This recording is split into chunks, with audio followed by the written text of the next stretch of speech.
Did we finally figure out who our Batman is? James Gunn give us a new hint on who it is. Zootopia 2 is looking like it's going to be massive as far as box office. I saw it last night. Give my thoughts on that. The Odyssey is going to show the whole movie before Avatar, or at least a long part of it. You got the tone of Resident Evil. You got TV picks. And man, who cares about TV picks? I got a TV star, or movie star rather, on my show. TV star was on I guess because when you're on Kimmel, you're a TV star. But when you're in a movie with Kate Beckinsale, you're a movie star. So we can talk to Roxy Stryer about that. And I might have seen the movie. I don't know if I can talk about it, but I just did.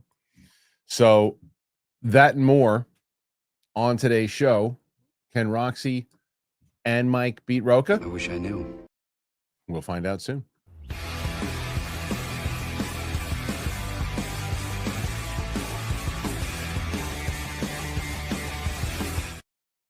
Welcome back, ladies and gentlemen, to the show here today. Joining me on the show is one Mike Kalinowski and the movie star, TV star, everything star, Roxy of the Rock Stars. Hello, Roxy. So kind of like ain't nobody tell me nothing today. That was so cool. So did you know that was going to happen last night? So Roxy was on Kimmel, by the way, and this happened.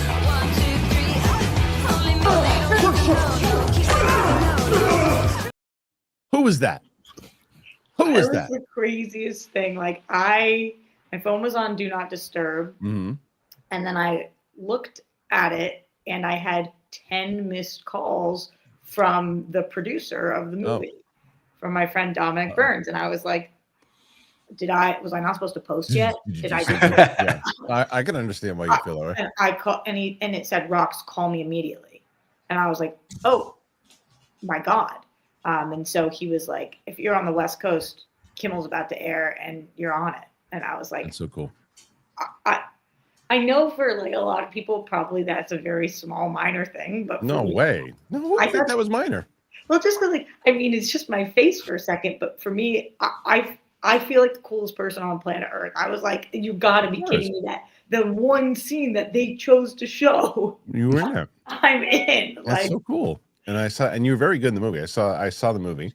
It came out, Kristian, today, so you can say anything. Oh, okay, great. So I watched it. I got a chance to see it. The publicist team was very kind. They'd actually sent. It was funny. They sent who's that? Who's doing that? Who is that?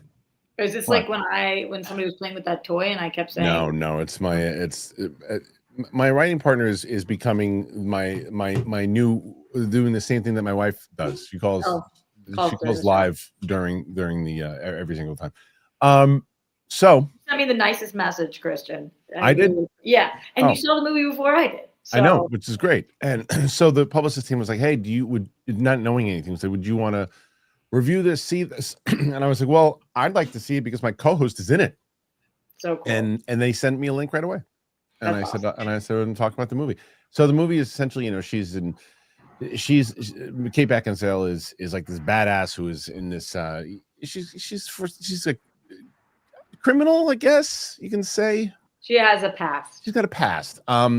But she gets herself into some shit, and she's got to get to this club. That's all I'll say. And when she gets to the club, she's looking for somebody, and somebody is helped found by one Roxy Stryer. And man, it was so cool to watch, to see you in that scene, and to see you. You told me about your improv line. Yeah. And I love that it made it. Me too. I was stoked about that. Yeah. I was really happy about that. It got a couple of chuckles. So it's just like the best feeling on planet Earth. Why wouldn't it be? Like when you want something so bad and part of it's happening and stuff. So, and also it gives me more leverage to be in your TV show. So that's it does indeed. Which I'm having coffee with the director on tomorrow. What's the coffee about? Is it a catch up or is it a couple different things? Yeah, I mean and then the other thing was I watched a movie that because we brought one of the producers in. So we have the director and producer, and I watched the movie that the producer did, and thank God I loved it. Like I loved it. If you didn't, horrible. That would be a problem. But I was like, okay, but I watched it and I loved it. I absolutely loved it. So I was I was excited. And I was going back and forth with them last night about how much I loved it, and even looking at. Text it to me. I want to watch. Have I seen it? No, but you would love it. You would. It is so up your alley. You would love it. This is super unrelated, but Mikey, I like your haircut. Oh, thanks, Rox. I just woke up. I didn't comb it. I like your. Where are you, Rox? Where are you? You look Boston. like you're ready to do like a press tour. Boston. Yeah, I'm on my press tour. Yeah. That's what it looks like to me. I like you're in your trailer. Yeah. For the press, Yeah. you got your press like in the next room. So you're like, I'm gonna jump in to do this. Is that your house? Yeah, this is my dad's house. Speaking of your dad, does he like the new setup that I've been using because of him?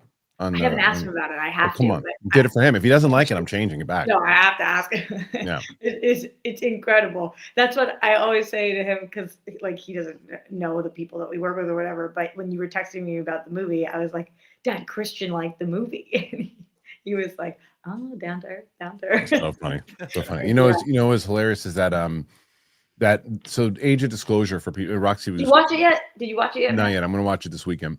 Roxy was texting me about the documentary Age of Disclosure.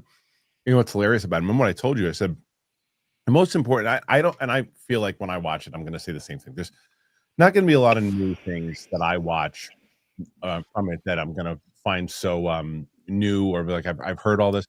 But I said that the most important thing about that documentary is that it's starting conversation with people that weren't aware of the stuff that was going on that we have been aware of for like 3 years, and that was kind of made clear to me yesterday because I was sitting here, getting some work done, and Katie Sackhoff had texted me, and she's like, "Hey, do you want to go on my live stream on my for Patreon, which will release today, talking about Age of Disclosure?" And I was like, "Yeah," because she is not a UFO person. I can't even tell you how many times I tried to bring up to her when I was producing, and she was just like, "You might as well been, talking to me about." Did she DJ about it, or she just was not aware? Not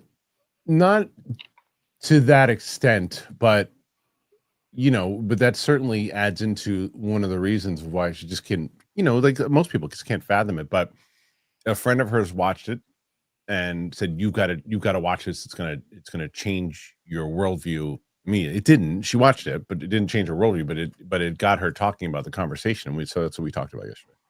I'm really curious your thoughts, and I like you. Obviously, I like you too. Oh, what? And that does happen when I pre-ramble. Doesn't matter. Yeah. Both.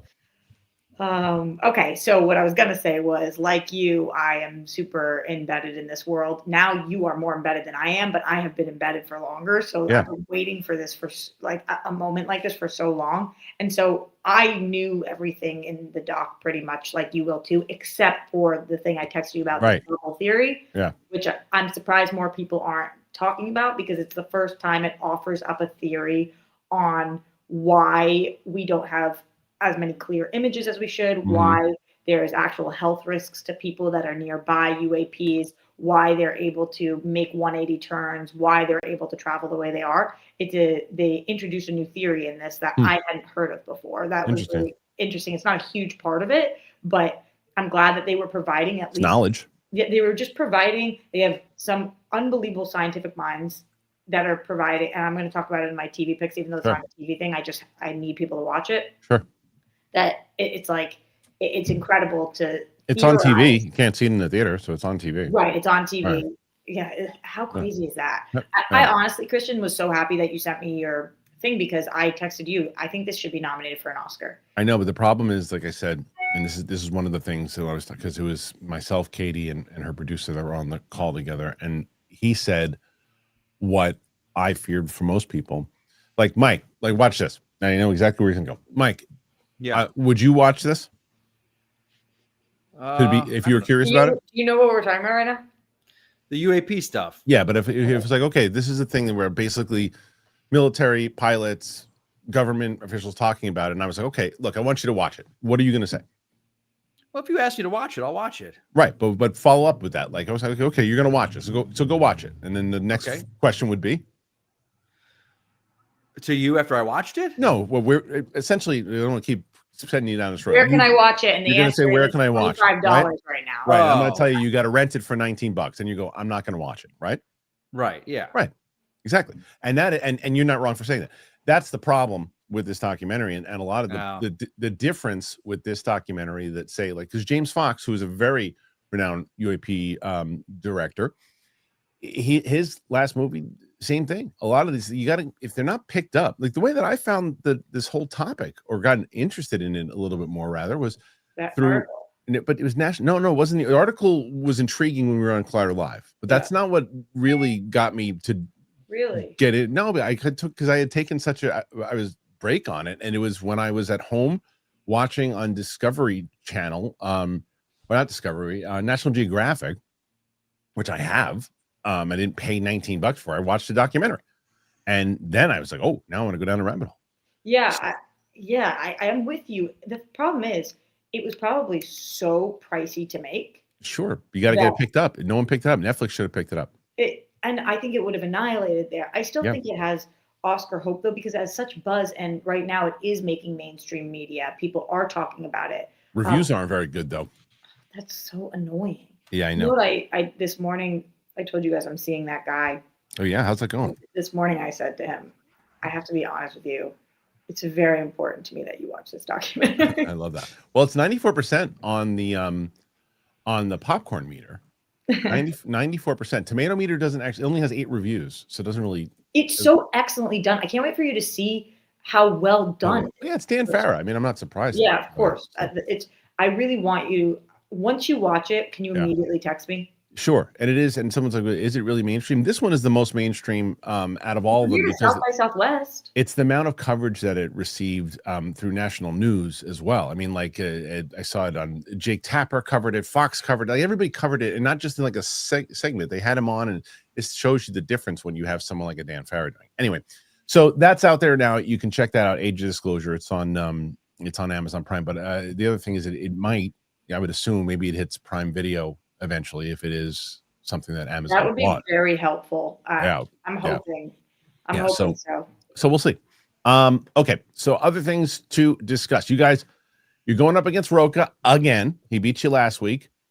This week, I think you could get him. You're already at 10-46 is what we're going for today. It's amazing to me. Like he had like 10 something, right? 106 last week. And then like to do 46, like I'm like, there's no rhyme or reason anymore. No, and he had a good amount of viewers watching too. It made no sense. Do you think it has more to do with the vibe of the show or the title of the show? Topic. The title. Yeah, yesterday was about Wicked. And it was, the Wicked had crushed overall, but it wasn't,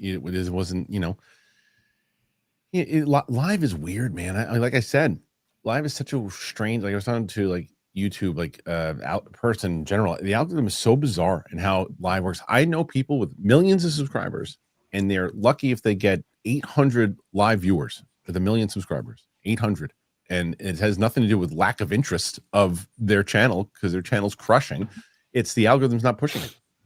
Yeah, I see that too. Like I always watch the Rejects podcast live because I do clip outs for the channel, and because I like watching Greg McQuay, and they have 1.5 million subscribers, and sometimes there will be 500 people watching. It's crazy, and it has nothing to do. And super engaged, and it's a good quality, and it's great. It has nothing to do with people aren't interested. People don't know that it's happening. It's not pushed out as much, and that's the thing for people watching now. You want to help out the channel right now. For everybody who's watching, just click like. It's engagement, and it's all that people just forget. But it's one of the things. The YouTube live algorithm. It's really bizarre. You think it's going to shift again? I mean, I hope so. I don't know. I mean, I don't know how it works. I really don't understand how it works because you'll put it out there and people will just like. And I'm telling you, like, it's weird. If it was just like, if I was looking, I was like, okay, we're getting 300 to 700 per stream. Like that's just our number. But then, like you said, you look at like I saw Greg and Coy were live the other day, and there's a great show. it barely had 400 viewers. I'm like, that has nothing to do with that. People are clearly interested in that show. Yeah. They're not pushing it. Yeah, it is odd. I'm curious because they're going to have to do something. Are you doing the simultaneous? Yeah, we try. They give you these tips to try to do, and the vertical, it does nothing. It does nothing. And I tried it, and I saw that it was more live viewers by a little, but then they can't see each other in the chat. Right. And then it splits my views on the two videos afterwards. Well, and then the other thing that Luke had a great idea at, he goes, what we should do is we want to get the Clips channel, more people noticing Clips channel, you collaborate with the main channel. And then we did that. And then the whole point of the reason I don't put clips on this channel is I don't want to bombard people's subscriptions, right. Their feed. So that's what it does when you collaborate. And people are like, one of our longtime Cal, he was like, I don't subscribe to this channel. He said, well, why do I keep seeing this? Do I need to unsubscribe to the main channel? I was like, no. We just stopped doing that because I didn't want to do that to people. That's horrible. It's weird that it does that. It's weird. Out the things you don't want it to push out, and not the other things. I know it helped the Clips channel. The Clips channel numbers had gone up, but I'm not going to sacrifice the main channel for Clips that. Channels, and you brought her up earlier, Kristian. I have developed a complete parasocial relationship with Katie Sackhoff. Oh, hilarious! I am obsessed with her. It's hilarious. You should have her. Yeah. For the people who don't know, I work on her show, and I'm like truly. Like, I am such a diehard fan of hers. It's hilarious. Yeah, she's a really good person. She sent me a very nice text this morning, and she said she missed us kind of going back and forth and being on the air together. And I was like, yeah, me too. It was tell fun. her I say you're very pretty and smart and talented. I like you a lot. Have you've met her before though, right? Yeah, I have. I have. Show. No, I've definitely met her before. And like have met her several times. Just probably she couldn't pick me out from a lineup, and I watch her for hours a week. So it's so funny. I just did a pluribus right now. I was telling you I'm refusing to watch it because everybody likes it. Right. So I just saw fucking child. Yeah, no, but there was a new one that said where was it?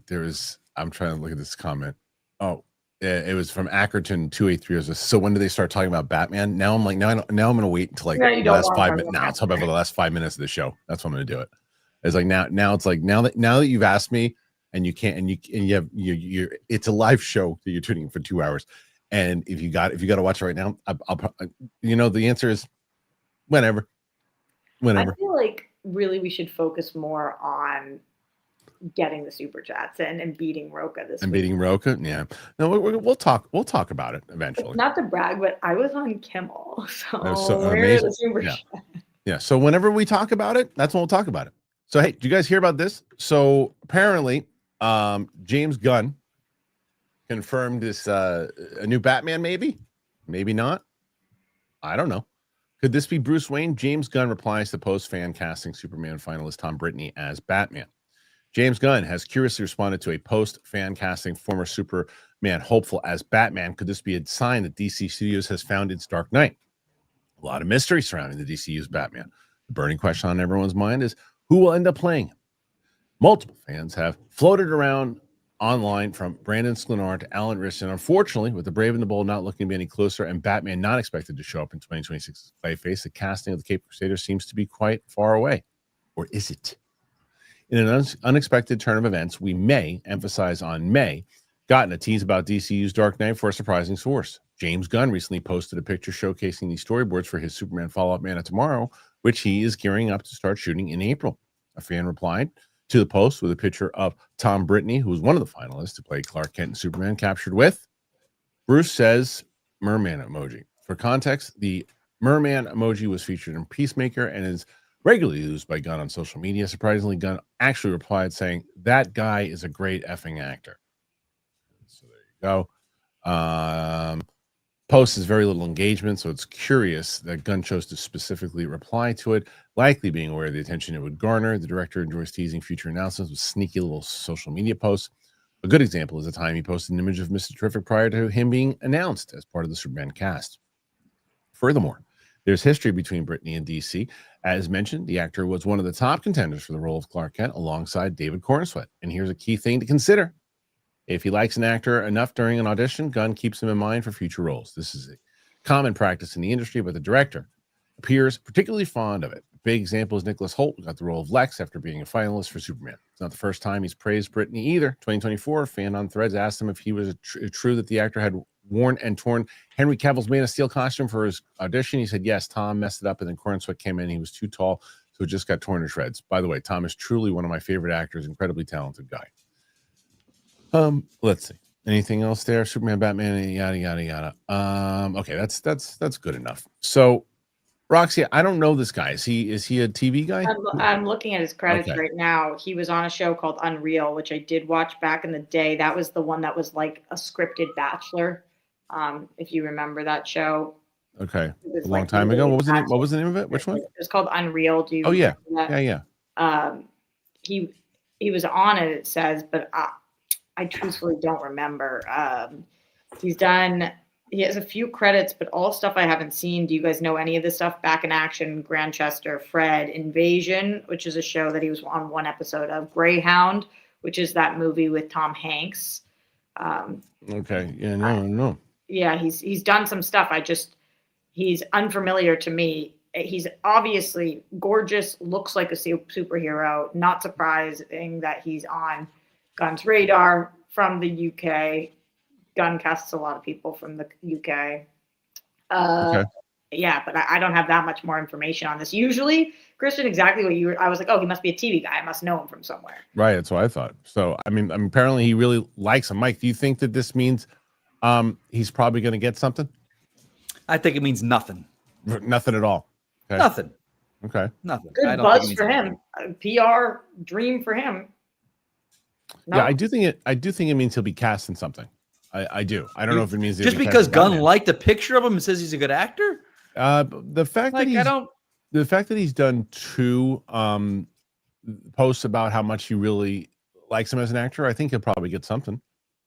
When David Denman came on the Rejects, he was talking about how many times he auditioned for Gunn before he booked Peacemaker, and he was saying like. He went out for X thing, Y thing, Z thing. Gunn just kept saying, I want to work with you, and then finally found the role for him. Obviously, like this article says, that's very common. Famously, Stephen Amell auditioned for David Rappaport before Arrow like 15 times. Right. So if you like somebody, you will just keep bringing them in. So nothing about this is surprising. Like he likes an actor. I think for sure at some point he'll cast that actor. In what, how big, I have no idea. But clearly he's boosting his radar too. And so you don't think it means that he's Batman? No, I definitely don't think it means he's Batman. Right. I think Brendan Sklenar is Batman. I think that. Well, I think Brendan Sklenar should be. Whether or not, and I think he is. So. You think he's going to be cast as Batman? Yes, I do. Okay, I hope you're right. I think that sometimes Gunn likes to cast against what people. He does. Because if sometimes I think that can hurt people if it's like, well, so and so thinks, I like this guy better. Maybe I'll do that instead. Yeah. But I just saw somebody post like, why are we even talking about this? Gunn's not even going to have a job. It's like, come on. But what I will say is, Jesus Christ. What I will say, I can't with that. I can't. I know, but Brave and the Bold, though, by the way. Oh, God, my fucking head. Wait, can I actually ask Mikey a follow-up on that before you say why can't you with that? Like you're worried that it's going to happen, or you are? No, he's tired. He's tired of the. I like the fact that because these clowns don't like what James Gunn's doing with Superman, they think he's going to lose his job because the merger. Like, I don't even think Gunn's worrying about the merger because that's out of his control. But like. So, Mikey, you think there's no way Gunn's going to lose his job? I think the people that are saying this are the people that think Saudi Arabia is going to buy Warner Brothers and give Zack Snyder a blank check to bring back a franchise that it is what like.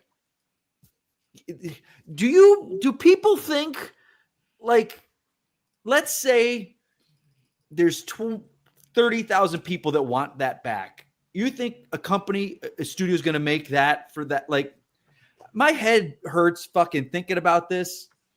I'm going to say this once, get it on the air. I was one of the people that loved his Justice League movie. I own it. I think it was great. I also think Warner Brothers greenlighting that was the worst mistake they've ever made in the history of that corporation making decisions for filmmaking. Like what it emboldened in people that they think like the rage in my head, like that. It's my favorite. It's my favorite thing in the world. It's these people that like have ever been in the industry. They don't understand the industry. They don't understand what goes into making movies. And they think that James, he's writing the second movie. They've got storyboards. They're going with it, but nope, he's gone. He's gone. Like what? In what world? Like that ship, Roxy. We've been on DC since the beginning of it. We've been on it since the beginning. We've been there. We've been there. You know, I see what's going on now. Like, I mean, I just saw it with the Real Rejects. Like, they're getting a lot of flack for the BVS thing that they love now, and they didn't like it back then. And you know me, Rox. The shit I got in 2016 for liking that movie. Like, I was a supporter from the beginning of it all, but I also understand that it didn't work, and I also understand that this new regime came in and they had to change it, and it does work. Yeah. Doesn't work to the way that they want it to because it's not making what Man of Steel made 13 years ago. Because box office, as you guys know, is the exact same as it was 13 years ago. And nothing has happened in our world in 13 years that has changed box office, you know. But just it is one of the few things I do like watching you tweet about. But I will say I tangented us, but I just wanted to no, that's okay. It was worth it. It was worth it. But I will say the other thing too, and I think all three of us are on the same page here. Maybe not. I don't think there's a world where Andy Muschietti is doing Brave and the Bold, and I wouldn't be surprised if the Brave and the Bold isn't the movie that they do. I think that they could. Isn't the movie that DC does? Yeah, they could switch it. I mean, Brave and the Bold still is a possibility, but I don't think there's any world. You mean in title or in plot? In plot. Yeah. Plot. I don't know about Andy. I don't know. You think for sure? I would say you got a better shot of Chinoy, Roxy. Obeyed Chinoy from. How many times did I have to ask you? A million. What you were saying? A million. But I think you got a better shot of her directing that Ray movie than you do him. And they both. I would, you know, you've got a better shot of directing the movies than either one of them do. Thank you so much. You're welcome. So you agree? You think I'm a really good director? 100%. I would rather see you direct. Not the Muschietti one. I like Muschietti. I don't really know. I liked her for what she did in the Marvels. I just don't know if she's right for the Ray movie. But who knows? Maybe we'll see. Maybe I'm wrong. Mike, do you think there's no way that Andy Muschietti is directing Brave and Bold? I don't know with that. To be honest, I don't know. I just. But Mike, it's the same thing. Remember, this is something I remember this with people within the Schmoedown when I would say there is no world Rian Johnson is going to be directing that trilogy. I've been saying it for almost 10 years when it was right after the Last Jedi, and I remember having a conversation with someone from Schmoedown like, yeah, right, you'll see, and then these people tweeting it out. What are they going to say when that happens? Well, Collider just confirmed. Officially dead. Not happening. Was never going to happen. Toast. And that's the same thing with these two movies. I can't say for that. I don't know. Rian Johnson isn't doing his trilogy? Yeah. Collider just confirmed that the other day when they were talking to him about Knives Out. Hasn't that been dead for years though? Like, not dead, but it hasn't been officially dead. No one's ever said that it's scrapped. There's every time they ask him about it, he's like, we're still talking about it. Now it's like it's dead. It's like Taika's Star Wars movie. Right. Right. Taika's movie is essentially where Rian Johnson's movie was. And it's like, yeah, we still want Taika to do it. It's like, so, come on. Hey, come on. Stop it. Come on. Hey, listen to me. When you do that, it makes my ears bleed. Listen up, everybody. I sound more like that. Sounds like an Iron Sheik. Does not sound like me. At least I know the reference. I like that you froze for some reason, dear. I did? Yeah, just for a second. I think it wasn't actually me freezing. I think it was me thinking. What funny thing could I say here? And coming up with nothing. Absolutely nothing. I like it. Yeah, I thought, nope, Kristian's moment was I just have to let it be the funny moment because I don't have something better. That's okay. Well, what we do know is that Gunn tweeted about this. I don't know anything about this guy. I can't say whether or not he'd be a good Batman or a bad Batman. I don't know. But it's one of those things that, let's see. Gunn likes him. What I will say is Gunn is very good at casting. Always has been. Very good at casting. So if he thinks that if this is the guy, if he is, if it turns out that this turns out to be the guy and Gunn really likes him, let's see what he gives us. And so that's what I'll say. Is there any casting that Gunn has ever done that you didn't like? I'm trying to think. Obviously, very, very broad question. A lot of people to go through. I'm trying to think as far as like main cast. Well, what is? I mean, no, I don't think so. Nothing as far as main cast. Nothing's popping to mind for me either. Not really. So there you go. Okay. What do you guys think? You think this guy's the guy? Should he be cast? You think it's gonna happen? Not happen? I don't know. And what do you know what I see when I see Mike tweeting about this? And he does a really good tweet. That's what he does. That's how he signs off. Okay. So before anything else, I want to tell you guys, we're going to get to some more stuff. I got to let you guys know about MasterClass. Got to tell you about True Classic and then our friends over at Rugiet. Let's do it. This is the biggest gift I'm going to give to you guys because you know how much I won't shut up about True Classic. So True Classic, if you don't know about them, the guys at True Classic, they started with a simple mission. And what it is to bring premium, comfortable clothing to the masses because looking and feeling great, it shouldn't come with a designer price tag. And that is so true. And clearly people agree. With over 25 million shirts sold to 5 million customers, more than 200,000 five-star reviews, True Classic has become a staple in closets everywhere. It overpowers my closet, and I couldn't be more proud.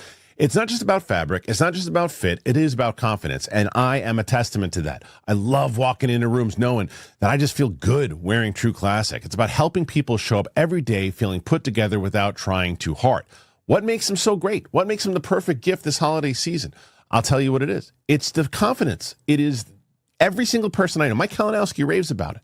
Whether you're shopping for your dad, your brother, your partner, and now women, kids, True Classic has something for everyone. The same premium comfort, perfect fit, built the brand, and now available for the whole family. I've been wearing them for a long time, and you can feel the difference the moment you throw one on. I'm wearing the jeans right now. It's tailored where you want, relaxed where you need it, no bunching, no stiff fabric, no BS, just a clean, effortless fit that actually works for real life. Skip the guesswork and the overpriced designer stuff. Give comfort, give confidence, give True Classic. You will get so many thank yous, and legit thank yous, not return thank yous. You can find them at Amazon. You can find them at Target, Costco, Sam's Club, or you head on over to trueclassic.com/Kristian, grab the perfect gift for everyone on your list. That's the way you should do it, because that way they know we sent you. I'm not going to lie to you. I was pretty pumped up when I heard MasterClass wanted to join the show here. I've been a fan of MasterClass for a long time, and I was and had an opportunity to listen to both the Bob Iger, Natalie Portman, so many different people who have had these journeys that you want to hear these people talk about how they got to the places that they were, certain things that you wouldn't really be able to get unless you were signed up to MasterClass. So I actually gave a gift of this to a friend, and they were so surprised with how much access and how much they learned from MasterClass. I use it all the time, and I think you guys should use it too. Look, I'm telling you about this pilot I've been working on, and when it comes to performances, that Natalie Portman thing was extraordinary. So I hope you guys check this out. Listen to some of this stuff that you can do. You can apply CIA-tested tactics to everyday life with the art of intelligence. You can negotiate your next raise with lessons from Super Agent Rich Paul or FBI negotiator Chris Voss. Spice up your life with the art of sex appeal by author and sexologist Shan Boodram. I mean, there's so many different ones. You can look and feel better with courses on gut health, brain health, skin health. Get the subscription. It is so worth it. Most people who have MasterClass have the subscription. They know how beneficial it is. With MasterClass, you learn from the best, you become your best. With MasterClass, you get thousands of bite-sized lessons across 13 categories that fit into your busiest of schedules. If you're headed on a trip, you download classes to watch offline and make the most of your travel time. Plus, membership comes with bonus class guides and downloadable content to help you get even more out of each lesson. That's what I did. And the classes really make a difference. 3 in 4 surveyed members feel inspired every time they watch MasterClass. I'd be part of those 3 out of the 4. So MasterClass always has great offers during the holidays, sometimes up to as much as 50% off. Head on over to masterclass.com/Kristian for the current offer. That is up to 50% off at masterclass.com/Kristian. Masterclass.com/Rugiet. I've told you this before. Rugiet. I've told you this before. I'm going to tell you again. Let's see how many people know. Can you guess it?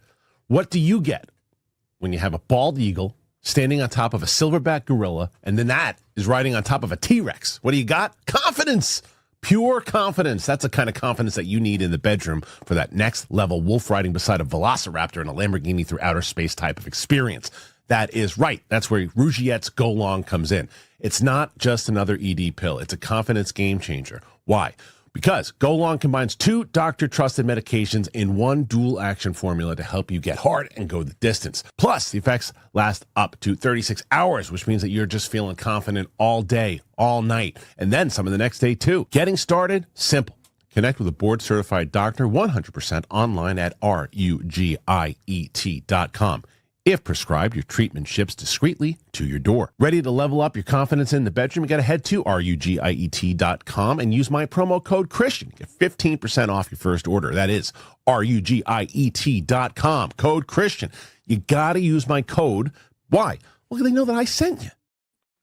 Thank you to Rugiet. Thank you. Masterclass. And of course, True Classic, baby. Mike, you use that code yet? You use that code for True Classic? Not yet. Come on. I'm actually going to go. Hey, let me ask you, is it only online? Yeah, but why would you want to go to the store if you can get a discount?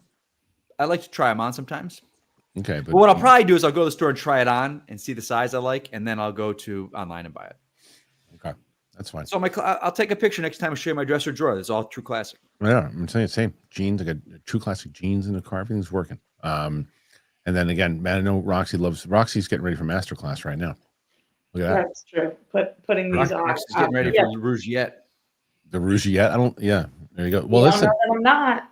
Yeah, maybe not. Look, 20. We got 20 questions right now.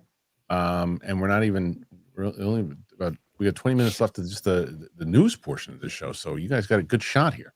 A good shot. Let's just check in with Mikey. How are you doing today, Mikey? Let's not do that because we don't have much time. I know. I'm just concerned because he's usually less quiet. Why? Because I'm quiet? Yeah. Yeah. I did watch. I went back and watched the screen time conversation, which was pretty good. I was upset with myself that I cut that off. You really cut it off, and then we tried to bring it back, and you said, "Wait, did you go back and watch?" Because so many comments were like, "We like this." No, I was just curious. Oh, yeah. Did you check yours? No, how do you do that? I had swiped down. Your settings, your settings, right? Yeah. Okay, I'm in the settings. Now what? You go to like screen time. It should be right there. I always just put screen time in. I'm bored with this. Okay. Okay. I really want to know though. All right. Well, maybe some other time. Okay, maybe. So let's. Roxy, did you see? Now, have you seen Zootopia? Originally, you did. Yes. Okay. Did you see part 2? No. Okay. Are you waiting to react to it? I doubt it because I think they would have asked me already. Oh, okay. I just think I wasn't invited. Oh, that's fair. Well, I did see it, and now we find out that this movie is poised to make $500 million in its global debut. That gives it a good setup to potentially hit that magic number, but we'll see. If you thought the second Wicked film's box office this past weekend was huge, you ain't seen nothing yet. Disney's upcoming Zootopia sequel is on track to have one of the biggest domestic box office openings of 2025 and possibly the biggest worldwide opening of 2025. Title's currently on track to snag 125 to 150 in the U.S. from its 5-day opening. Impressive in and of itself. But it's overseas when things get interesting. According to Box Office Mojo, the film is reportedly tracking for a massive 200+ million opening in China alone. Combined with the other countries' hauls, the Disney title reported a potential debut of over 500 million by the end of Sunday. It's easily above the global weekend of Lilo and Stitch, which was 361. That movie hit a billy. Minecraft movie 313. That almost hit a billy. Wicked for Good 223, and Superman at 217. The only real challenger would be Avatar: Fire and Ash, which could debut to bigger numbers. Let's get could out of there. Since the pandemic, the Chinese box office has widely ignored Hollywood blockbusters, with Avatar: Way of Water the sole major exception. Biggest Hollywood opener in China this year was Jurassic World Rebirth at 79 million. Film also happens to star Jonathan Bailey, the current sexiest man alive, who has reportedly emerged as the highest grossing actor of 2025 to date, with 1.1 billion in box office from Rebirth, Wicked for Good. Jonathan Bailey is in Zootopia too. The hell is he in that? He's the voice. I know, but in what? He's the voice of who? I don't know. I'll look for you. You look. It's a big number, Mike. 500 million. He's a voice. Is he a voice? Dude, that's insane. Wait, Roxy, is he a voice? Looking right now, he's not listed in the top 20 people, so I'm still scrolling. I don't know what they're talking about. Anyway, so I feel like this movie, 500 million, that kind of prediction, Mike, because that's crazy. And because of China, this movie's gonna get $1 billion. I mean, it will, and it's good enough to sustain. And I've said this 1,000 times over. You look at the movies that continuously are hitting close to a bill or a bill, and it's kids' movies. It's kids' movies because you're going to get, it is that time, especially right now during the holiday break, and they're going to go, okay, what do we do? Let's take the kids over the weekend. Let's go take a family trip. Let's go see it. Adults love it. People love it. They're going to go. You better stop this. You better stop. Nothing, just comments. So I don't see him in it, by the way. Okay, so it's probably talking about Wicked. So the movie, people, the adults who loved it, the kids are going to go check it out. It's geared towards families, and this movie is going to crush. You look at what Minecraft did. You look at what Lilo and Stitch did. You look at Moana 2. It's going to do it. Now, it ain't going to do Avatar numbers, because Avatar is that, as they mentioned, with the China box office as well, it's going to have Avatar's going to have a bigger domestic opening plus the international, as where I do think, though, I think 500 is an undersell. I think Zootopia will make 550 opening weekend, because I think if it makes 550, do you think it's guaranteed to make a bill?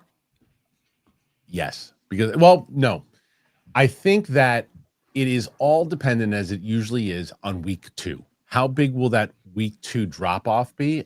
And I don't think there's anything in that's coming out that could compete with it, with that market. So November 26th. Yeah, because Wildcat will already have been in theaters, so it's not. Right. You beat me to it, Rox. I had it set up, and you stole my thunder. Sorry, Mike. Come on now. So Roxy, the answer is 550 with a slow drop off in week 2. I think yes, because December 5th, Five Nights at Freddy's 2 is not the same audience, and that'll be the big winner that weekend. December 12th, Silent Night, Deadly Night, nothing. Hamnet, no. And then December 19th is Avatar. It's got the box office until December 19th. And it's another Disney movie. So it is going to clean up. I'm sorry, I missed. Is it the review embargo up? Everybody's seen it already? I'll tell you right now. Okay. I'll go to. It comes out today? It comes out tomorrow, so I would assume so. Let me see. Hold on. Let me see. Yeah. It's got a 93% right now. And I'm stoked to see this. I like the first one. Everything that you're saying makes me want to see it more. This is I loved the first one. I liked the second one a lot. And I think that's literally exactly how I feel about 90% of sequels. Yeah, I loved the first one. The thing is, what they do in the second one is they take a lot of the stuff that you liked, and they said, hey, the stuff you like, we're going to give you some of that stuff. It's not the same plot, very different plot. Not as funny as the first one.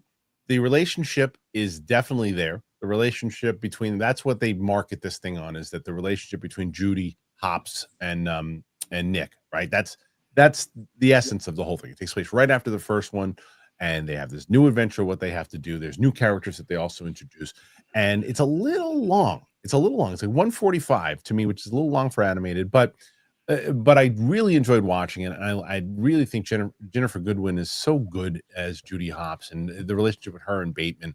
So I've got a special place for this movie too, because it reminds me of my oldest when I took her to see it when she was so little, and now my little one loves it. So it's one of those things to me. So I think this movie's going to do very well. I think a lot of people feel that way. But Mike, were you a Zootopia guy? Never even saw it. Oh, okay. Is it it's the one with the sloth at the DMV, right? Yes. Yes. The big thing about Yes. the first one. Yeah, And yeah, there's yeah, yeah. Isn't Idris Elba a lion? He's a no, he's a buffalo. Bull? You're thinking of the right Bison. movie. Yeah. Okay. Yeah. He is in the I'm movie. I'm not those No, animated guy. You don't Disney-ish, think animation animated-ish. For everyone. Yeah. No, I watch, but your show you don't cover on TV Talk, Roxy, Splinter Cell, Death Watch. That's an animated show on Netflix. Why don't you talk about that? What's Splinter Cell Death Watch?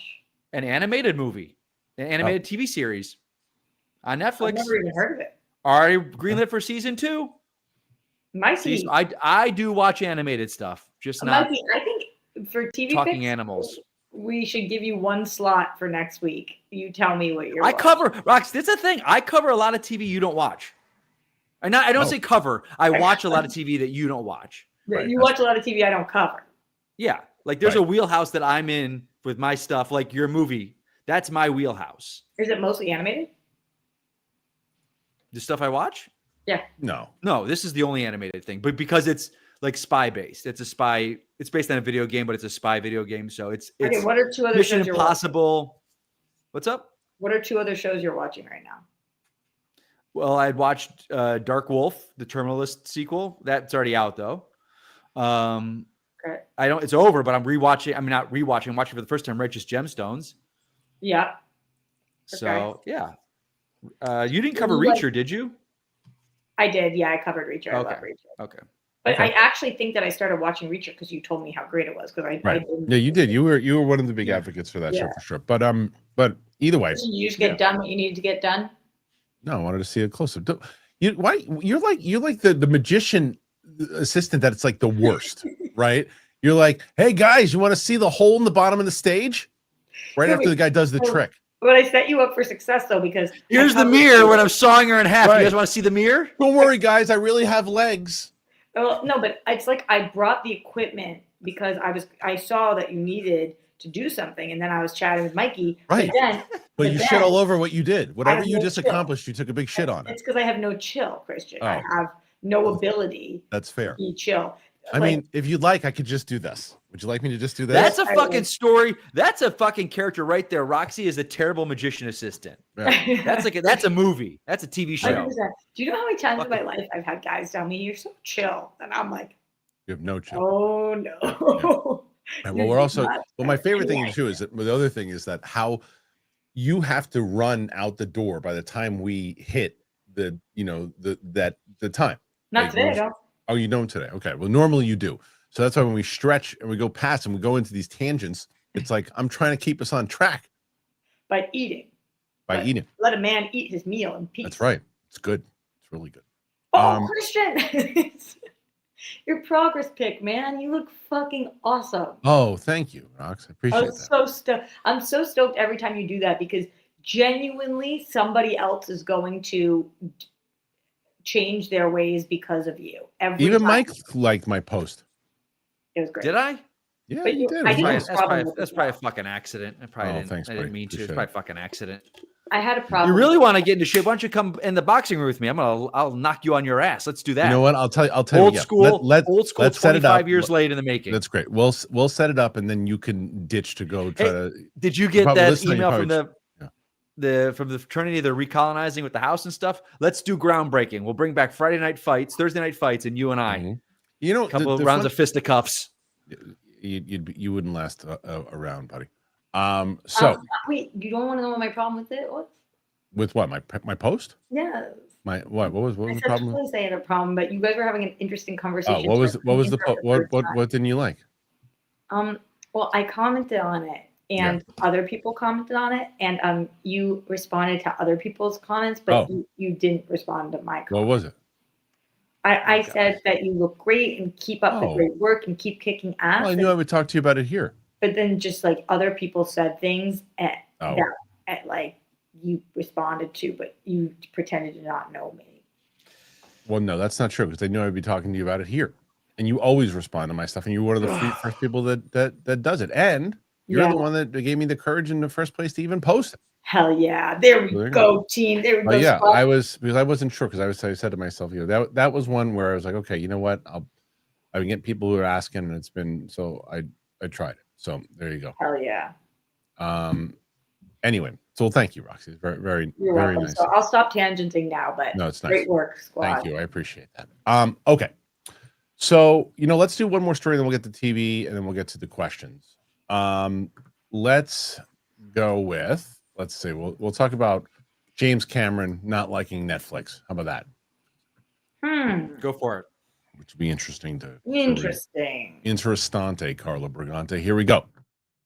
So, James Cameron not a fan of rotten Netflix. That's some words. Netflix made it pretty clear that they see streaming, not theatrical exhibition, as the future, even as they have been experimenting more and more with short-lived releases in cinemas. Now, recently, Netflix was one of the 3 major companies alongside Paramount and Comcast to submit bids for acquiring Warner Brothers Discovery. Those bids were due on Thursday last week. Little has been heard about them since, beyond Netflix supposedly saying that they acquire Warner Brothers, then Warner Brothers Pictures would get theatrical releases. Now, speaking with the Town's Matt Maloney, Avatar filmmaker James Cameron revealed that he's hoping for Paramount to be the winning bid in that race and has little in the way of restraint regarding his thoughts on Netflix's attitude towards cinemas. Cameron says, I think Paramount is the best choice. Netflix would be a disaster. Sorry, Ted, but geez. Sarandis has gone on the record saying theatrical films are dead. Theatrical is dead, quote, unquote. Baloney. He's now promising theaters. He didn't say baloney. The guy's name is Baloney. He's now promising theaters if he buys Warner. I knew Mike was going to like that stupid joke. Cameron, it's sucker bait. We'll put the movie out for a week or 10 days. We'll qualify for Oscars consideration. See, I think that's fundamentally rotten to the core. A movie should be made as a movie for theatrical, and the Academy Awards mean nothing to me if they don't mean theatrical. I think they've been co-opted, and I think it's horrific. Baloney. No. You don't think they should be allowed to compete for Oscars? Cameron, they should be allowed to compete if they put the movie out for a meaningful release in 2,000 theaters for a month. Netflix has multiple titles vying for awards this year, including Frankenstein, Jay Kelly, Train Dreams. All of them got brief rollouts on a few hundred screens for awards qualification. They launched Wake Up Dead Man, Knives Out Mystery in cinemas this week, ahead of it in December 12th. I'm on the same page with him in a certain aspect, but not in others, right? So Jay Baloney.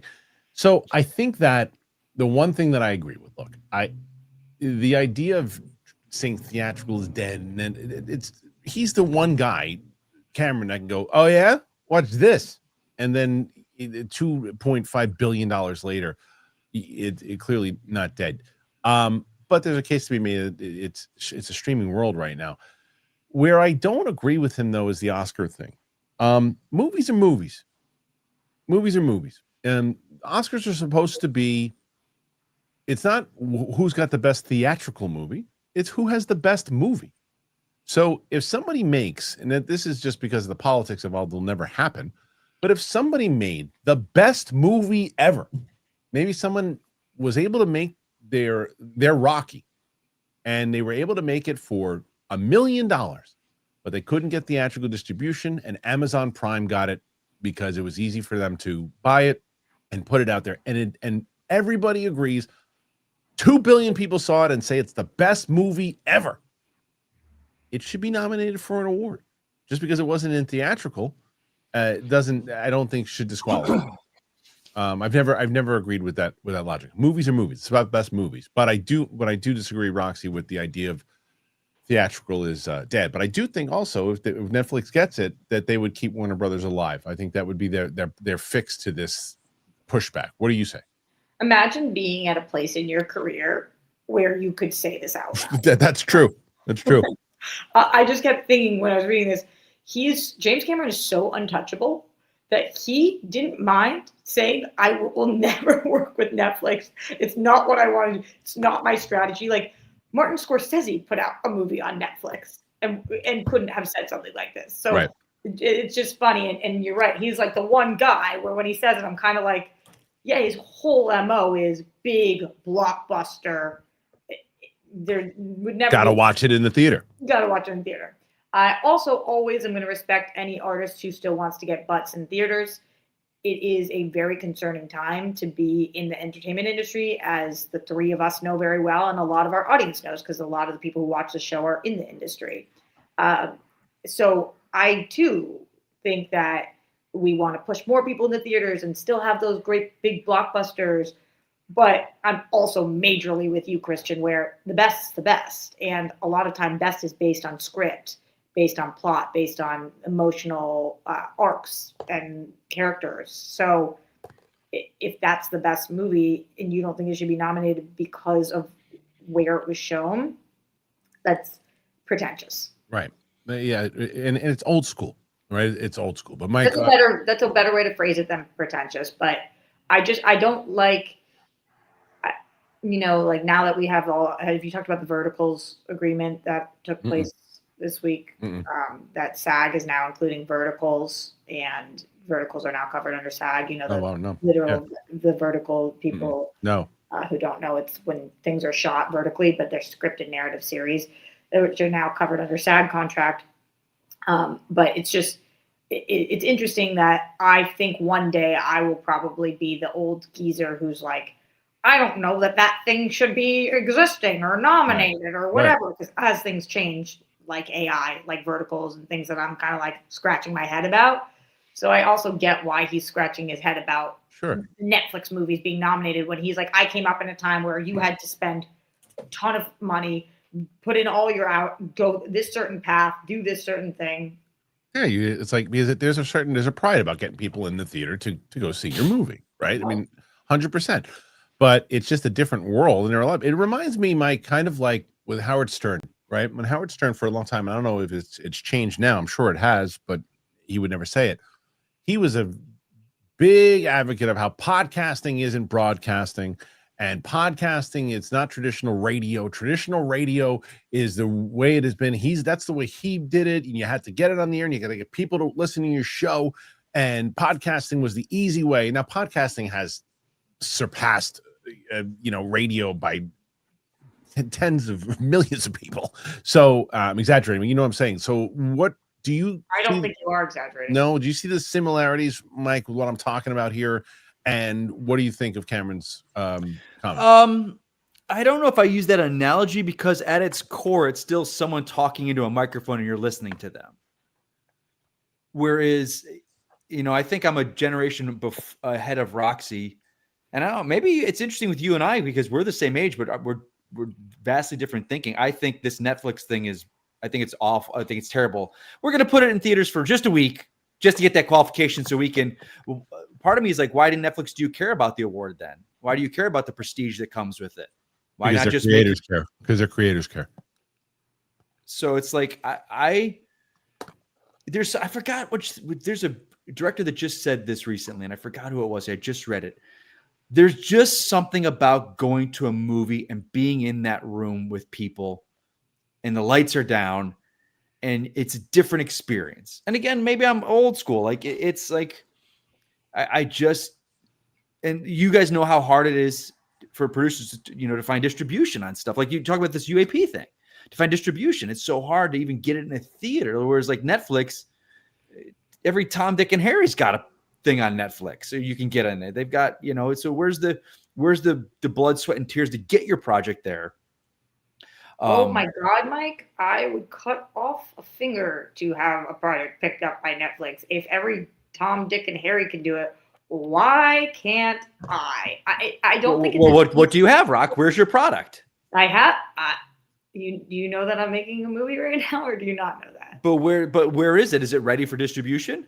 No, but that's not what Netflix really does anymore. They don't pick up for distribution as much as they sign on as a production. I'm just saying, like, again, it's old school. Like, no, I did the stupidest thing that anyone would ever do. You muted me and sneezed. I muted you and Mike and coughed into the microphone. Instead of muting myself and letting you speak, I was like, does Kristian want us to not talk about this? No, I muted you guys so they could hear my cough into the microphone. It was That was so great. No. Literally sitting here pouring my heart out. Just coughing right into the muted microphone. you. Yeah, they don't pick up things as much now, and unless they end up like doing extremely well. Most of these places don't. Even Amazon with Has Been Hotel and Hell of a Boss, they did that. They picked those up from YouTube, but for the most part, all of these companies now, Apple, Amazon, Netflix, they're all making their own products that they're then distributing. So I do think you kind of have to be in bed with some of these companies in order to do it. Right. I totally hear where you're coming from, Mikey. The system's weird. Like I feel the same way you do in some sense. Like, so if your whole thing is streaming, then why are you going to theaters at all? Then just kind of stay just do streaming. But I think it's because they have to make the business move to be able to get the big wigs. People don't want to sign on to their movie if they're not up for possible award contention. So I mean, look at the whole Greta Gerwig thing. The Greta Gerwig thing. But that's the thing. Then it's like, what's the point of like you guys think you can do what you want to do? You need actors. Clearly, you need directors of cachet. That's names bring value. Like I mean, I'm old school. I'm a Tom Cruise. I'm a James Cameron guy. I'm never. Like, that's not to say I would 100% do a show on Netflix. I'm not, right. But I'm not a director trying to get a film in theaters. But I'm just like, look at what they did with Doug Liman and Roadhouse.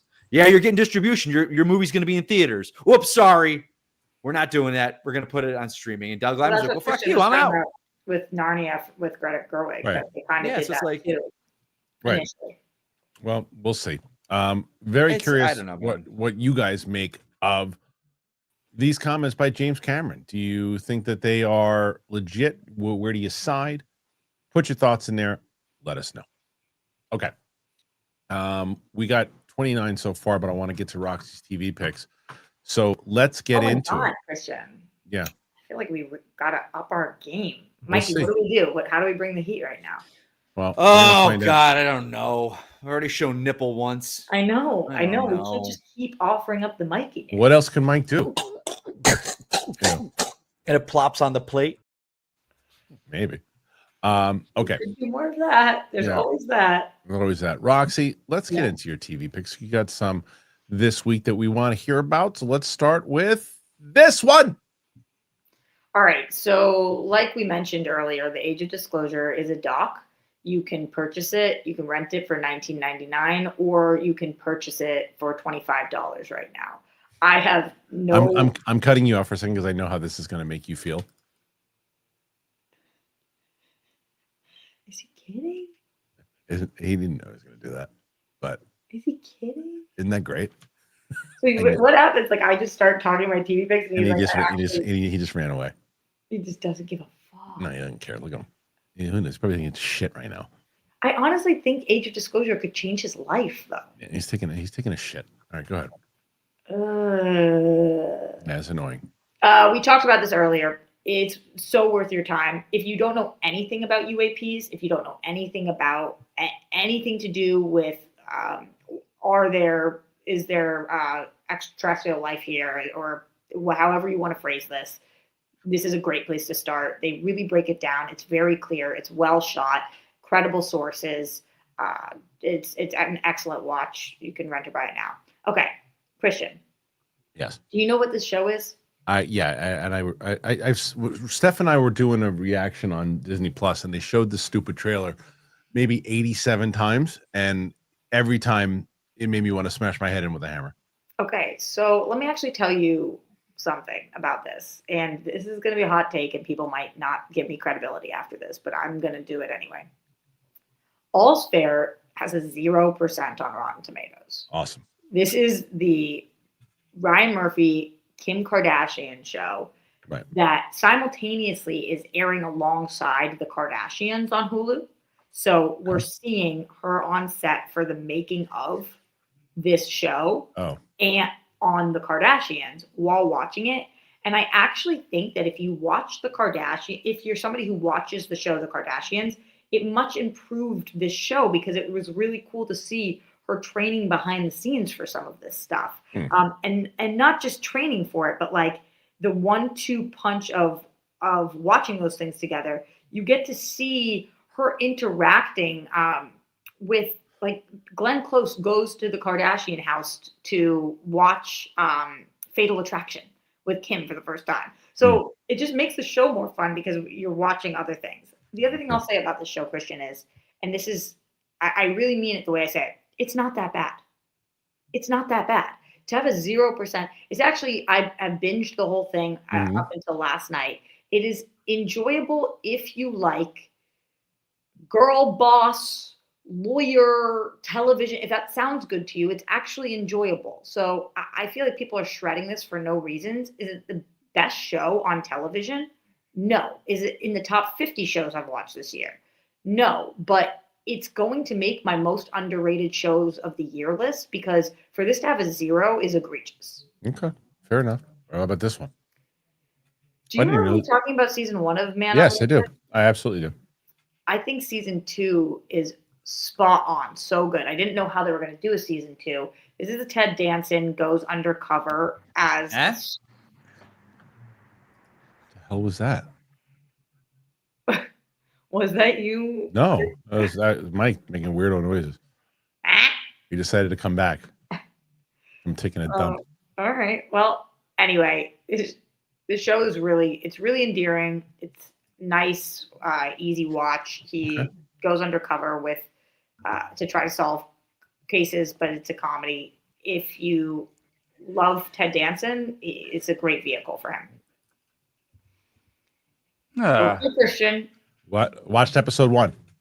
Oh, pull yourself up. I'm just kidding. Oh, put yourself down. Liar. Yeah.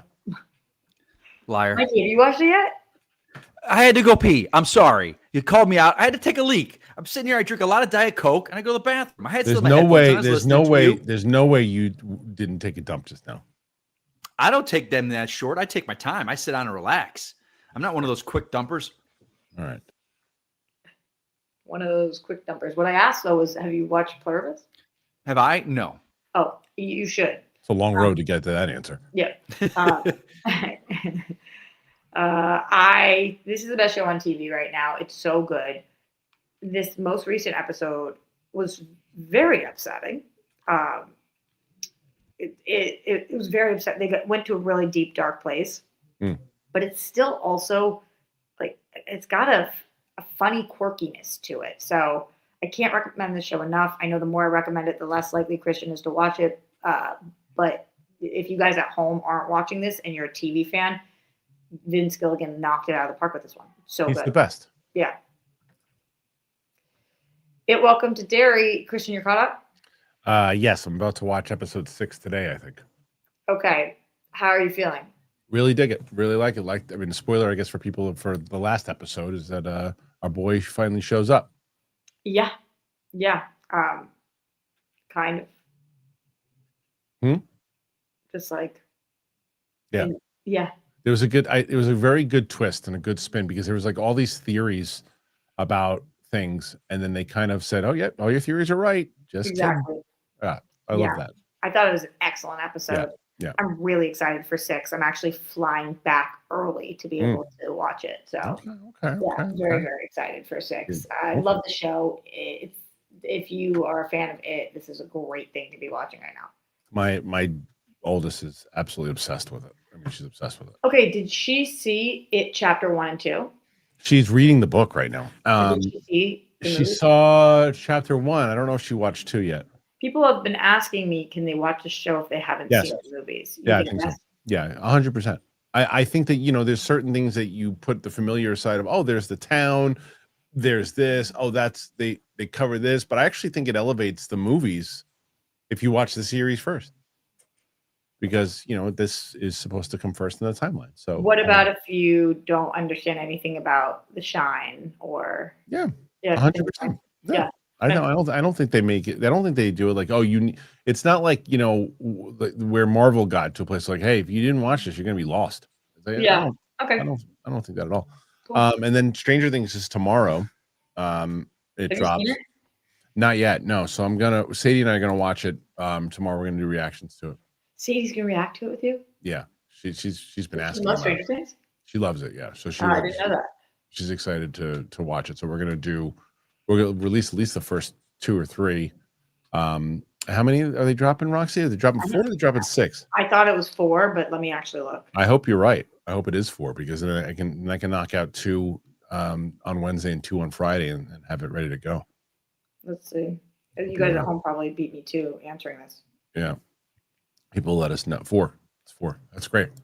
Great. That's perfect. Absolutely perfect. Okay. Well, there's Roxy's TV picks. Put your thoughts in there, everybody. Let us know. Is there anything else? Roxy's very good at trying out things that you guys suggest to her. So why don't you put some thoughts in there and let us know. Are there any things that Roxy should be covering that she's not watching? Put your thoughts in there. Let us know. All right. We are going to get to your questions. And so far, getting close to beating Roka, but not quite yet. But before we do, I want to tell you guys about our good friends at 1-800-CONTACTS, which is really amazing. I saw people yesterday signing up to this immediately, and Cash App. So if you wear contacts, you're going to want to pay attention to this one. Okay. So you ever have that last pair of contacts panic? I was talking to my buddy who was telling me they had the panic all of the time. I was just with him. The gym had it. But put them on to 1-800-CONTACTS, which is amazing. So they don't even worry about the bulky glasses anymore. He's so excited to have these when I turned them on to him because he said it's the only major contact lens retailer, and you can renew your prescription online. You can get your contacts. You get them fast. 1-800-CONTACTS. It has fast, free shipping and delivers the same contacts that your doctor prescribes right to your door without ever leaving home. So for over 30 years, 1-800-CONTACTS has been the leader in online contact lens delivery with millions of contacts in stock and award-winning customer service. Here's what sets them apart from everything else. They offer fast, free shipping on every order and have over 100 million contact lenses in stock. Holy moly. Ready to ship from their distribution centers across the country. Free returns and exchange means you can order confidently. They even offer unbeatable perks like free torn lens replacement. They provide a way to renew your contact lens prescription from home with their online vision exam, Express Exam. It takes less than 10 minutes and gives you a doctor-issued prescription you can use to buy contact lenses. They have extra discounts for new customers on their site. 24/7 customer service is there if you ever need help, day or night. Getting contacts, it doesn't have to be a hassle, I promise. Let 1-800-CONTACTS get you the contact lenses that you need right now. You got to order online at 1-800-CONTACTS.com or download the free 1-800-CONTACTS app today. You know how much I love talking about Cash App and why. Well, here's the thing that you should look out for. Some people go, well, what are the common red flags that I should be aware of when I'm sending money to someone? Because I think that everybody has at least fallen for a scam, gotten close to falling for a scam. I know that I did. It was the worst. So the best is Cash App is a built-in card security, and it keeps your money safe. When you get the Cash App card, not only do you get access to a ton of perks and benefits like exclusive early access to nationwide concert pre-sales, discounts on popular brands, you get security, extra security with the power to instantly lock or unlock your card right from your phone in just one tap. And if something suspicious happens up on the card, Cash App has got your back by automatically declining the purchase, send you a heads up to confirm if it is you or not. Now, behind the scenes, you can rest assured knowing that your account balance is protected 24/7 fraud monitoring. Spend with peace in mind today and order that Cash App card in the app or at cash.app/card. Your security has to be a priority, and that is what Cash App does. It treats it that way. For a limited time, new Cash App customers can earn $10 if they use the code SECURE10 in their profile at sign up and send $5 to a friend within 14 days. Terms apply. Cash App is a financial service platform, not a bank. Banking services provided by Cash App's bank partners. Prepaid debit cards issued by Sutton Bank. Member FDIC. Discounts and promotions provided by Cash App, a Block Inc. brand. Visit cash.app/legal/podcast for full disclosures. Thank you to both Cash App and 1-800-CONTACTS. I really appreciate it. The links are in the description. My favorite thing in the world is happening I don't know where it came from. I don't know how it happened. But in the comment section, you know, when people do the Star Wars over Star Trek, you know, the thing, whatever, with the line. there's a porn star one going on in the chat, and that it to me is absolutely hilarious. And porn stars like one over the other. Yeah, like one is better than the other. And I love Mike Joyce. Mike Joyce goes, "Oh, how do you like Brandy Love, MAGA loon?" I don't think anybody's watching her for politics, and I don't think they're looking to see her take on the economy. You don't know, but I don't know. I kind of with Mike Joyce. Well, then you're an idiot. No, I'm not. I'm not an idiot. It's debatable. I'm very. So basically, you're Harloff. You're like, I don't care where my rocks get off. If they're a MAGA Nazi fuck, yeah, okay. At least my rocks got off. I'm like, nah, I got standards. Hey, I'm talking about years ago. Today, I only need one lady, and that's my wife. But your public stance is that you don't watch any porn. Okay. 100%. I don't know who these people are that they're talking about. Okay. That's a stance. That's a stance. I thought Brandy Love was a poet. Go on with your bad self. Yeah, for sure. Right. Maybe she is a poet to some people's eyes. Poet. Baloney. Mr. Baloney, the fucking poet, Brandy Love. I would rather have Baloney run Star Wars than fucking Filoni. Poet? Baloney over Filoni. How about that? Huh. Perfect. All right, here we go. Perfect. Johnny Patriza. Kristian, if you haven't seen Perfect Blue, give it a watch. I'd be interested to hear your thoughts on the similarities with Requiem and Black Swan. Requiem's basing a shot for shot the same. He had mentioned this yesterday. Roke and I weren't aware of this, but he's saying that Aronofsky kind of did a pure kind of rip-off, shot by shot, Perfect Blue for some of his movies. So I'm curious. I gotta check it out. Okay, 41 guys. So you're getting close. Hey, Mrs. CJ, that Knives Out reaction is so great. Thank you. It's my day after Halloween tradition every year. Perfect fall movie. Happy Thanksgiving. Well, if Sam's supposed to come in today, supposed to watch Glass Onion today. Oh, I wish she came in early. I know. Oh, and she just wrote me. So Mike, don't talk. Just let him do it. Yeah, exactly. Okay, she may or may not come in today. So now I got to see if Ming can come in. And I'm doing one with Steph today. I am magician revealer. Perfect. Kadavari, 82. Silly Kristian. Kristian, what do you watch your reactions on? PC monitor, large TV, laptop? I laughed thinking Sam's crying watching a 14-inch monitor. No, it's a 70-inch TV. Yeah. So there you go. The Shea Markel. Kristian, thoughts on congrats on the fitness program, buddy. Thank you. Yeah, I know. It's like, so yesterday was just one of those things where I was like, you know what? Snapped the picture of myself in the gym at the locker room, and I was like, you know, I'll do this one. I'll do this one, and I wait like every couple months. I remember I wrote to you, you're getting in shape to star in your show. You did. That's what I wrote. You did. And then you didn't respond. Well, because I was figuring I'd talk to you about it right here. So there you go. Shay follows it up and says, Kristian, I don't think your rebellion is going to cost you anything. I watched Pluribus and it was just okay. It's cool that it's doing well, though. And I should say that... Shay, did you watch all of it? I don't know. He said, I should say Rhea Seehorn's performance in Pluribus is pretty darn awesome, though. Let me tell you something that I learned that last week, or a couple weeks ago. Her first name is pronounced Ray. Oh, okay. I've been calling her Rhea Seehorn for through all of Better Call Saul, and it is Ray.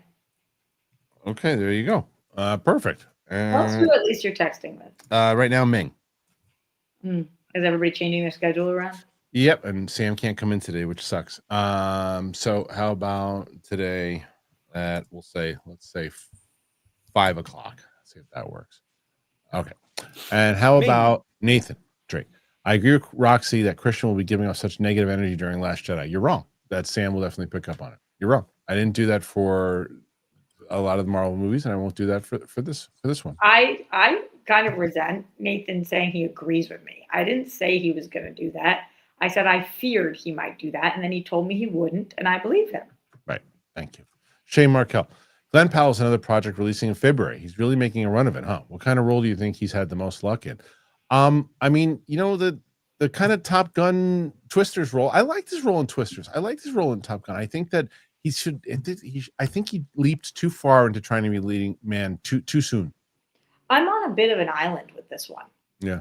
Because, you told me he doesn't do it for your wife. I'm in a group chat with a bunch of girls. He doesn't do it for any of them. Okay. I love him so much. I watched his show because he was the star of it. Yeah. Like I love him. I will follow his career.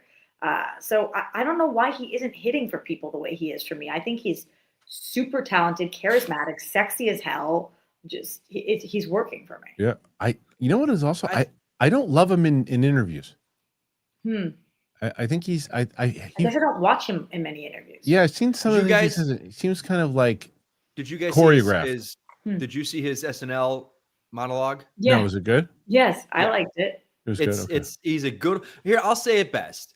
He told a story, Kristian. He used the whole monologue. He used a lot of the monologue to tell a story about this like UPS driver who thought that because he thought he was going to host the show years ago, but then the pandemic happened and then the Top Gun release was pushed, so he didn't end up hosting it. And he was like, this UPS driver was out here thinking I was a liar for years. I told him I was going to host SNL, and then he thinks that I'm some liar. And he brings the UPS driver to his taping of SNL, brings him out on stage. The real UPS driver? Yes. Yeah. Okay. And takes a selfie with him. It was it was a different kind of opening. Yeah.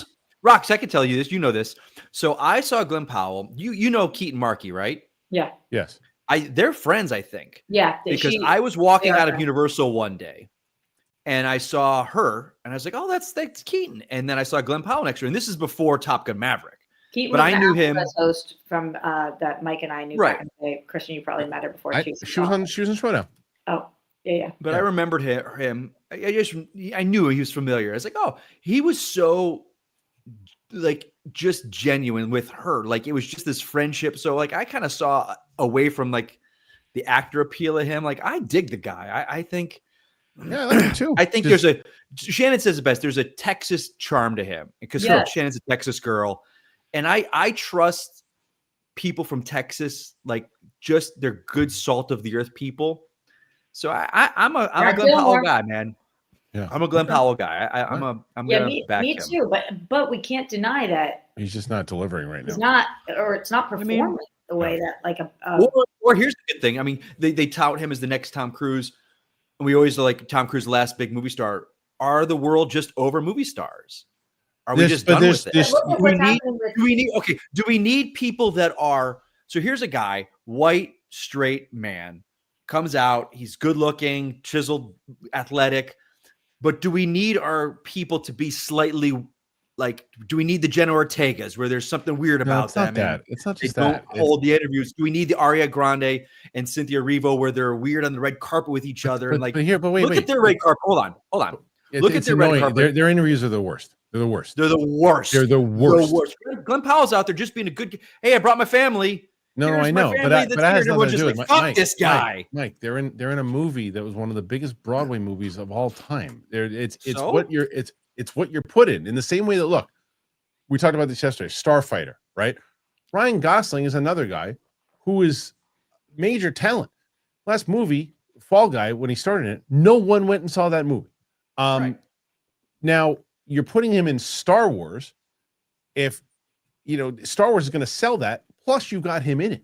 Top Gun, huge movie. Glen Powell was in it, right? So it's it's the title that's coming with it. It's these Running Man. It was an Arnold title. It really was. I know that it's Stephen King, but it was an Arnold title, and it was developed around Arnold. So when everybody's thinking about it, they made it so clear this is not a remake of the Arnold movie. It's just the novel, and it's but Arnold made that movie special, and you're still going to compare it because there's no one who's got that kind of charisma that Arnold had, and Glen Powell certainly doesn't have that. Okay. We'll keep going, Kristian. Sorry. Yeah, no, but anyway, we're going to spend too much time on this topic. Let's move on to the next one. Mike Joyce.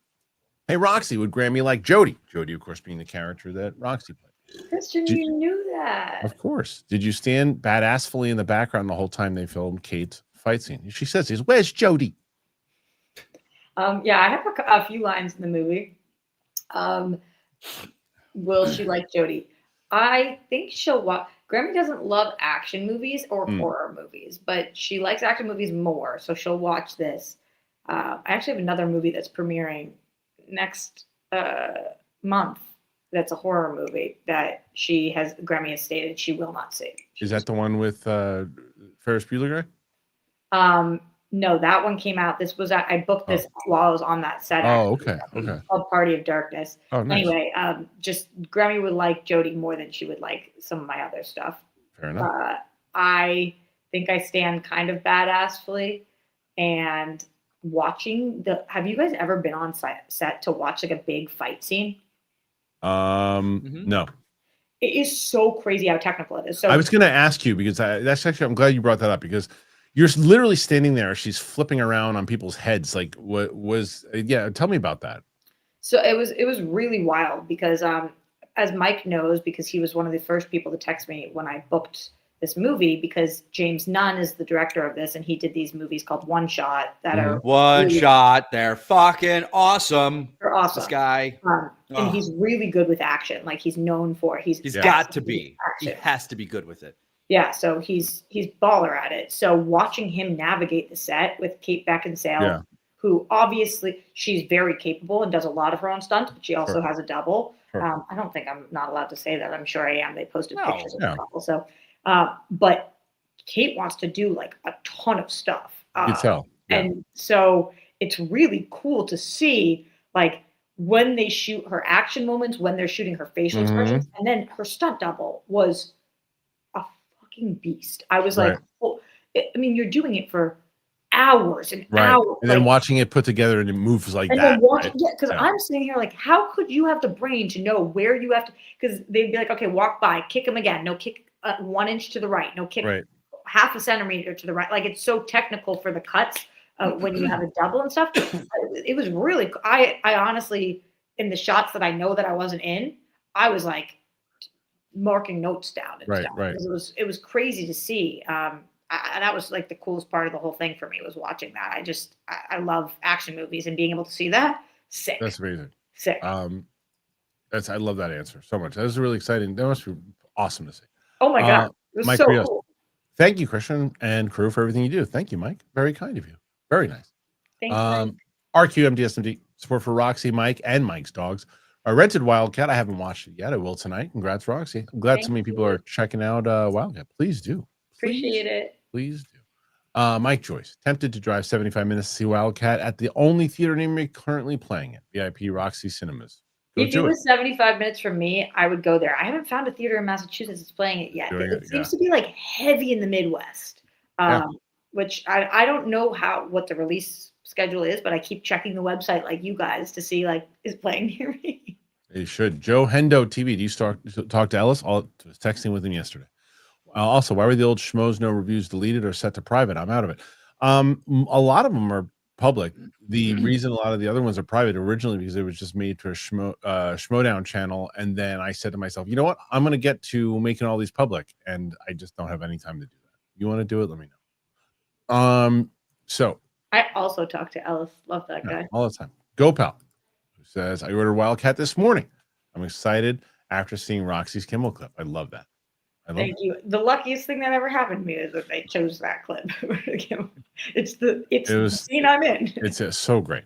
Darren Leslie Jr. Best piece of advice you'll have about going into your 30s. Birthday's Friday. Well, first of all, happy birthday.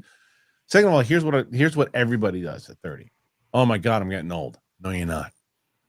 You're not getting old.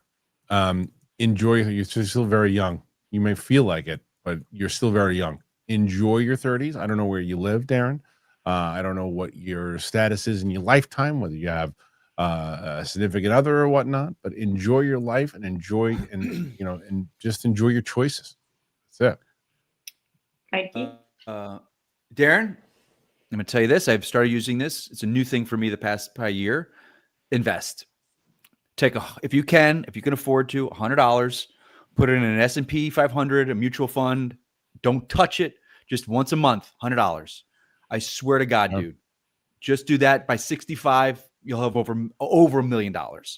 I've learned this so late in my life, and I'm playing catch up, and I'm in a good place. I am, but seeing what I could have done when I was 25 or 30 with just $100, invest. I know people want something fancier than that, buddy, but trust me. Do it. Roxy, what do you got? I just think that you don't have to stop having fun, and that's Right. something in my 20s I thought. So I'm pretty stoked. I'm having way more fun in my You 30s. thought you had to stop having fun in your 30s, Rox? I just thought like you couldn't go out drinking, you couldn't see your friends, you could like had to be serious. How old are you? Can I ask? I'm 34. So I met you when you were 24. I Yeah. met you in the party days of Roxy. Yeah, Really? You thought you had to stop partying when you're 30? I really did. I don't know why I would have thought that.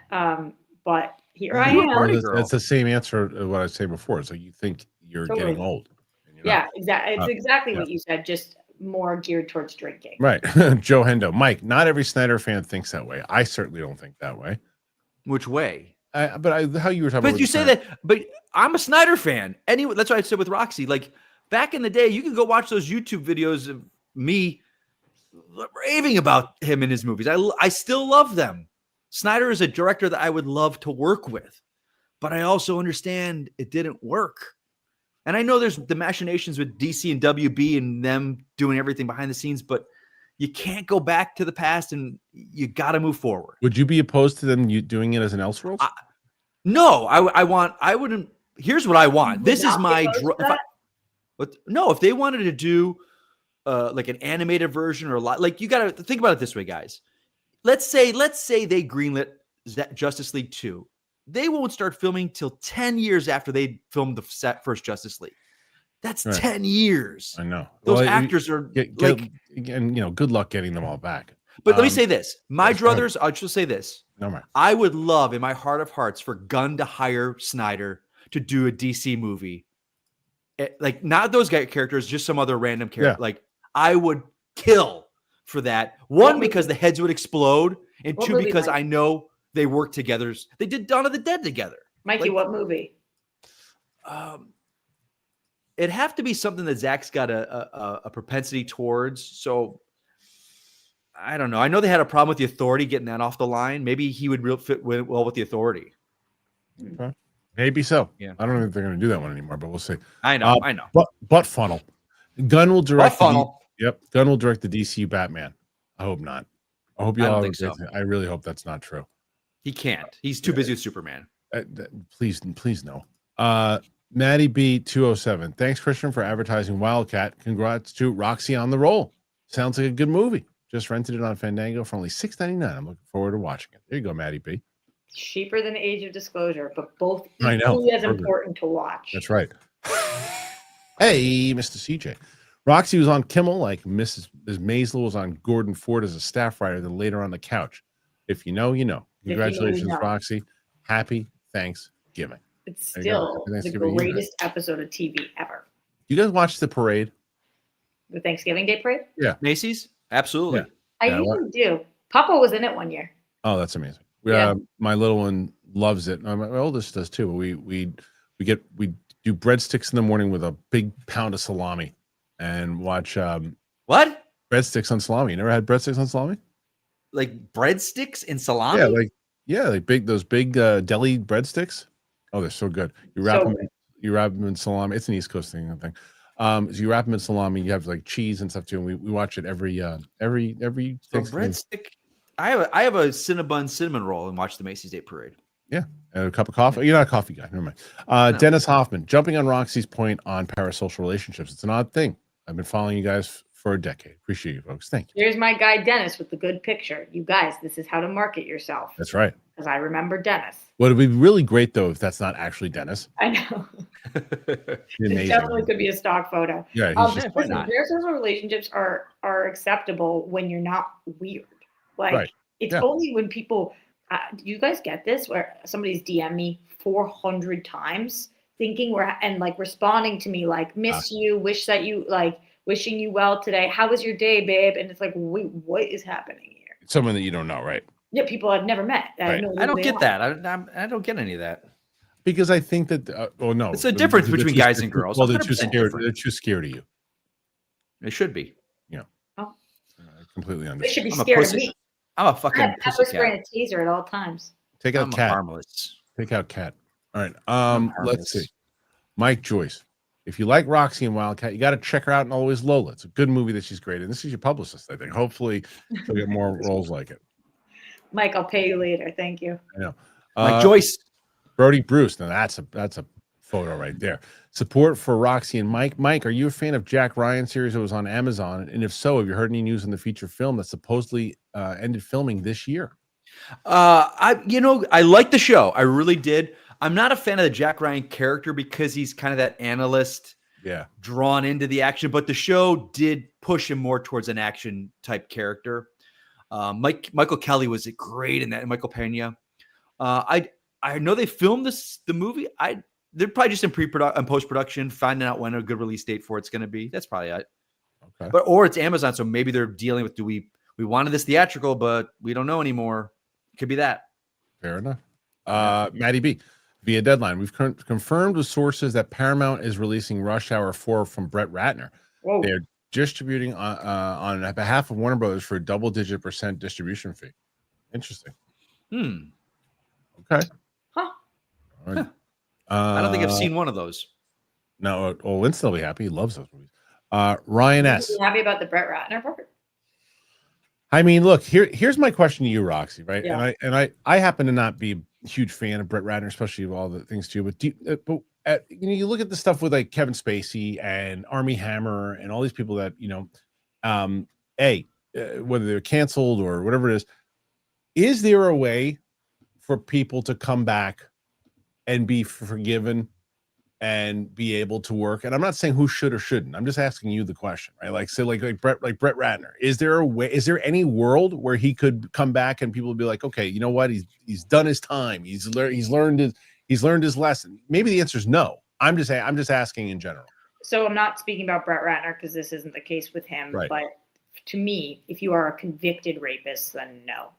Right. Well, so Kevin Spacey's not. What'd you say? Kevin Spacey's not. That's why I said I'm not speaking about. Right. Okay. Like to answer your question is there a way to come back? And my question is, for some people, okay, for other people, no. The Kevin one's interesting. He's been putting out a lot of movies, and they haven't been performing. So it's also like Kevin Spacey, who was exonerated, right? But I think that means that he's innocent. I'm just saying that. No, I know it's, right. but he's not exonerated in the court of public opinion. That's right. But the public is chosen. That's my point. That's my question. The studios could go, well, you didn't do it. You're innocent, but we're going to lose money. We can't use you. So you can't change people's perceptions of the person. Like for me, the biggest, I don't know the details of Brett Ratner, but the big one to me that I feel this guy got the bad end of the stick was Armie Hammer. Like he just was a kinky fuck that talked about his weird fetishes. Like, should he have, but the public, no, we all have our kinks and whatnot. And I don't know, what do you say? He liked drinking blood. I also think it depends on but what's difficult is that what have you done to make amends? But if your stance is that you didn't do what you're accused of, right, then you don't feel like you have amends to make. Right. It's true. As I opposed was to just curious. somebody like a Louis C.K., I'm much more willing to move forward with because he also has an advantage. His advantage. I mean, he openly speaks about all his stuff on stage. That's what I'm saying. What he did was different than actively physically assaulting, and he also has never denied he's not denying what he did. He said what he did, and has apologized. I'm not saying that means everybody else has to like him, but I think, is there a way forward for him? Yes. Is there for me? I'm just curious. Ryan S. Wishing you all happy Thanksgiving. A beloved family member is going through chemo for stage 4 cancer. Oh man, Ryan, I'm sorry. We've watched so many movies together over the years. Thank you for your show now and always. Man. Well, first of all, thank you for writing that. And I'm so sorry about your family member, and I hope everything works out. But man, I'm glad you have those memories, that you can take that of all the movies that you've watched together. It's rough. RQ, MDSMD, support for Roxy and for Mike. There you go. You guys are at 50. You guys are winning the week so far. All right. Oh yeah, but we got to get higher though. We got to get higher. Because yes, you do. Because I thought that maybe tomorrow I may or may not even do a show. So you guys could have won the week here today with this. but because I was going to take off Friday, but Winston and Chris are going to host a show on Friday without me, so they got a shot now still. Go Pal. They're gonna host a show Friday, so are you doing a show tomorrow? I'm not. I may not do a show tomorrow. What I'm saying is, today would have been the last show of the week. But now they're gonna do a show on Friday. I guess Cameron doesn't think movies that only get limited release should be eligible for the Oscars. 2,000 screens for a month. Yeah, I don't agree with him on that. I understand where he's coming from, but I don't agree with it. Wildcat has limited release. Shouldn't be eligible. Right. That's what I'm saying. Derek Johnson, the man. He can't watch live, but he's throwing some big support. Thank you, Derek. That's huge support. Huge support. Kristian, did you come up with the T-Rex Lambo bit? I wish I knew. Moving on. And this is Go Pal. I'm no fan of post True Lies camera. Oh. Yeah, I'm on the other side of that. I love the Avatar movies. Can't wait. I'm seeing it on Monday. That's so crazy to me that you are. I wouldn't think you would be a big fan of them. Oh, I love them. I love the music. I love everything about the emotion. I know that. I know. Yeah. I listen. I Great. know. Excited to go see it on Monday. RQ MDSMD support for Roxy and Mike. All right. Maddie B. Mike taking off during Roxy's TV picks is like old school wrestling fans taking off to the bathroom or concessions when the women had their matches. I know, real nice, Mike. Oh my Hey, God. now, fuck off. Come on now. I had to take a leak. was I'm thinking not on of that. camera. Well, Mike, did you do it because I'm a woman? Uh-oh. That's exactly why I do it. Time Now, to if it, was cancel. if it was man's TV's picks, I'd be all about it because I it'd be knew the it. shows that I like to watch, Roxy. I That's knew all it. I care about. For a second, I thought you meant Mance, and that would have been better. Hey, here's my picks this week. I got TV picks, guys. This is crazy. Did you see Pluribus? See it. Go Pal. Started my rewatch of Breaking Bad last night. Did I ever tell you when he told me to stop doing the impression? Mance told you stop doing it? That's my favorite. No. You gotta Did he? stop. You gotta stop. Everywhere you go, people go, "How do you see Harloff's doing it?" And I go, it's a compliment. Is it? Is it? Yes, it is. Can it is a compliment, and I love Mance He's so the much. best. He's the best. He's the time I mayor of the see screening. him, The mayor of the he's screening. That's what Yeah. I call. Every time I see him, I light up in my soul. Yeah, he's the mayor. He's the best. Parallels 333 support for the lovely Roxy and the lovely Mike. Thank you very much. Go Pal. I binged Breaking Bad in the few weeks before the finale. Yeah, I was late to Breaking Bad also. And I caught up with it all the way up to the final Genuinely season. thought that was Big Brother for a second. Yeah. Oh, sorry. Mike Joyce, dumbest financial decision you've made recently? I spent $1,040 fixing my 13-year-old car yesterday. They're probably going to replace it in the next 6 months. Yeah, but if you need your car, you need your car. The freaking locksmith, because I left my keys in the theater. I got dinner and then I left it on the counter and forgot to put it in the fridge. Oh, that's not good. Mike Joyce, I'm with you, buddy. I got my car in the shop right now. And it's cost me a pretty fucking penny, dude. But it's paid off, and I like not having a car payment. But that's And not I'm a just dumb decision. I know Yeah, it's not. I know it's not. I'm trying to justify for him. If you guys follow, I apologize for talking a lot about finance and stuff, but if you guys follow Dave Ramsey, he's a pretty good financial guy. Why would you It apologize? makes sense. for that? I don't know. It's helpful. But it's just a Yeah. thing. Like if you're, think of the expense of a new car, buying that with what you got to put down. And Sure. it's stupid to buy a new car anyway. If you got a car that's reliable and you're putting in a couple $1,000, whatever, and Mhm. it gets you 6 more months out of that car, that's a good financial decision, Mike. So don't think bad about that, pal. Someone told me that for an average car, what nets out is if you're putting in less than $2,000 a year on your car. So that's with work, oil, whatever, then it's still worth it to keep your car. But when it gets above that number, and I don't know, I'm not who an knows? expert, but that's supposed to be the baseline number. Well, Go Pal Depends. says, interestingly, Yeah, when of it course, first yeah. aired, it bailed out after episode 2. Now I get how it's both slow and dark if you're watching it week to week. Breaking Bad. Yeah, it's one of the best ever. Dancing Dog 60. Mike is right. I'm also sick of the slow-mo loving Snyder fanboys. Some are 40-year-olds who just don't know when to get a life. It's freaking over. I think that's what Mike's most upset about. Is that it's like let And it I go. am a Snyder boy. I know. So that's why I feel so passionate about it. Yeah. Sure. Casey, 122. With positive feedback of Welcome to Derry, does that change the prospect of Muschietti still directing Batman? Happy Thanksgiving, congrats, Roxy. No, I think he lives in that world. Like he's good in that world. You know what his biggest weakness is though? CGI. He loves bad CGI. I don't get why. He loves bad CGI. I don't think it looks bad. I know you keep saying that. I don't see what you're seeing. There's one scene I can say now where the big tall guys. First of all, there's a flashback scene, and this big tall creepy old man, which they go and this kid sees him in the funhouse, and it's really creepy and it's great. But then that guy shows up in the forest, and it's so out of whack, and it looks so bad. And then there's like the scene at the very end of that episode where these kids are getting chased by ghosts, and it looks like something out of the Haunted Mansion. It was bad. It was bad. I like the Haunted Mansion. And thank you for saying congrats. Yes. Let's see. Jay Rishmish, Rocky, you're looking particularly gorgeous today. Chris, congratulations on your progress in the gym. Thank you, Jay. Appreciate that very much. Read the last part. Michael. Is That's it. that for me? That's for you. He's saying hi. Trying to be stern with me? Thanks No, he's for- just saying hello. Hello, Yeah. Jay. He's giving you Jay? like the John Wick, Winston. Jay. Jay says, "Hey Roxy, any chance you and John cover the interview with the vampire TV show? Here, it's great." I hear it's amazing as Yeah. well. And he's asking that because we did the movie. Unfortunately, it's like the movie that I disliked the most on Real Rejects. Oh right, And remember? so Yeah, the fans shredded me. I remember. Yeah. So I don't think that gears us up towards covering this, although I hear I would love the show. So I wouldn't say no chance, but no intention as of now. Lisa Ann over Stormy Daniels. Dancing. No, but Kristian, you don't know who he's talking about. No clue.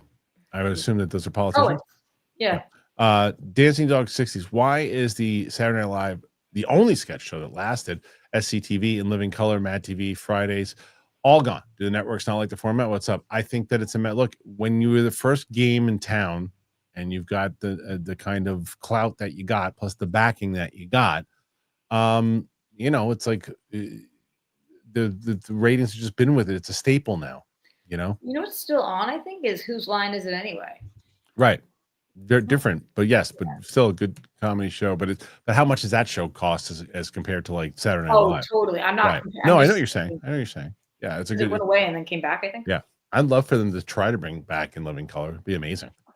I'm surprised they haven't. Nathan Drake. Beckinsale said on Kimmel that her daughter's boyfriend laid 2 eggs.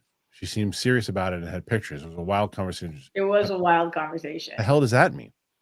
You guys have to watch the clip, but the clip so she went on Kimmel to promote Wildcat. That's the clip that I posted, is just my face, and then after she describes a story that is Bizarre. wild. Yeah. Okay. Mike, support for Mike, Roxy, and Kristian's abs. Thank you. Well done on the progress, mate. That was the thing, is that initially I was told you don't need to do like 4 like 2 days a week. I do it all 4. Make sure You do what all 4? work on the core ab. Are any of those days back to back? Yeah. Monday, Tuesday, Wednesday. Well, this week is gonna be Monday, Tuesday, Wednesday. They say if any of them, if any section of your body you can work out back to back days, it is core. Yeah. But I do it Monday, Tuesday, Wednesday, and then Friday. You're getting your steps in?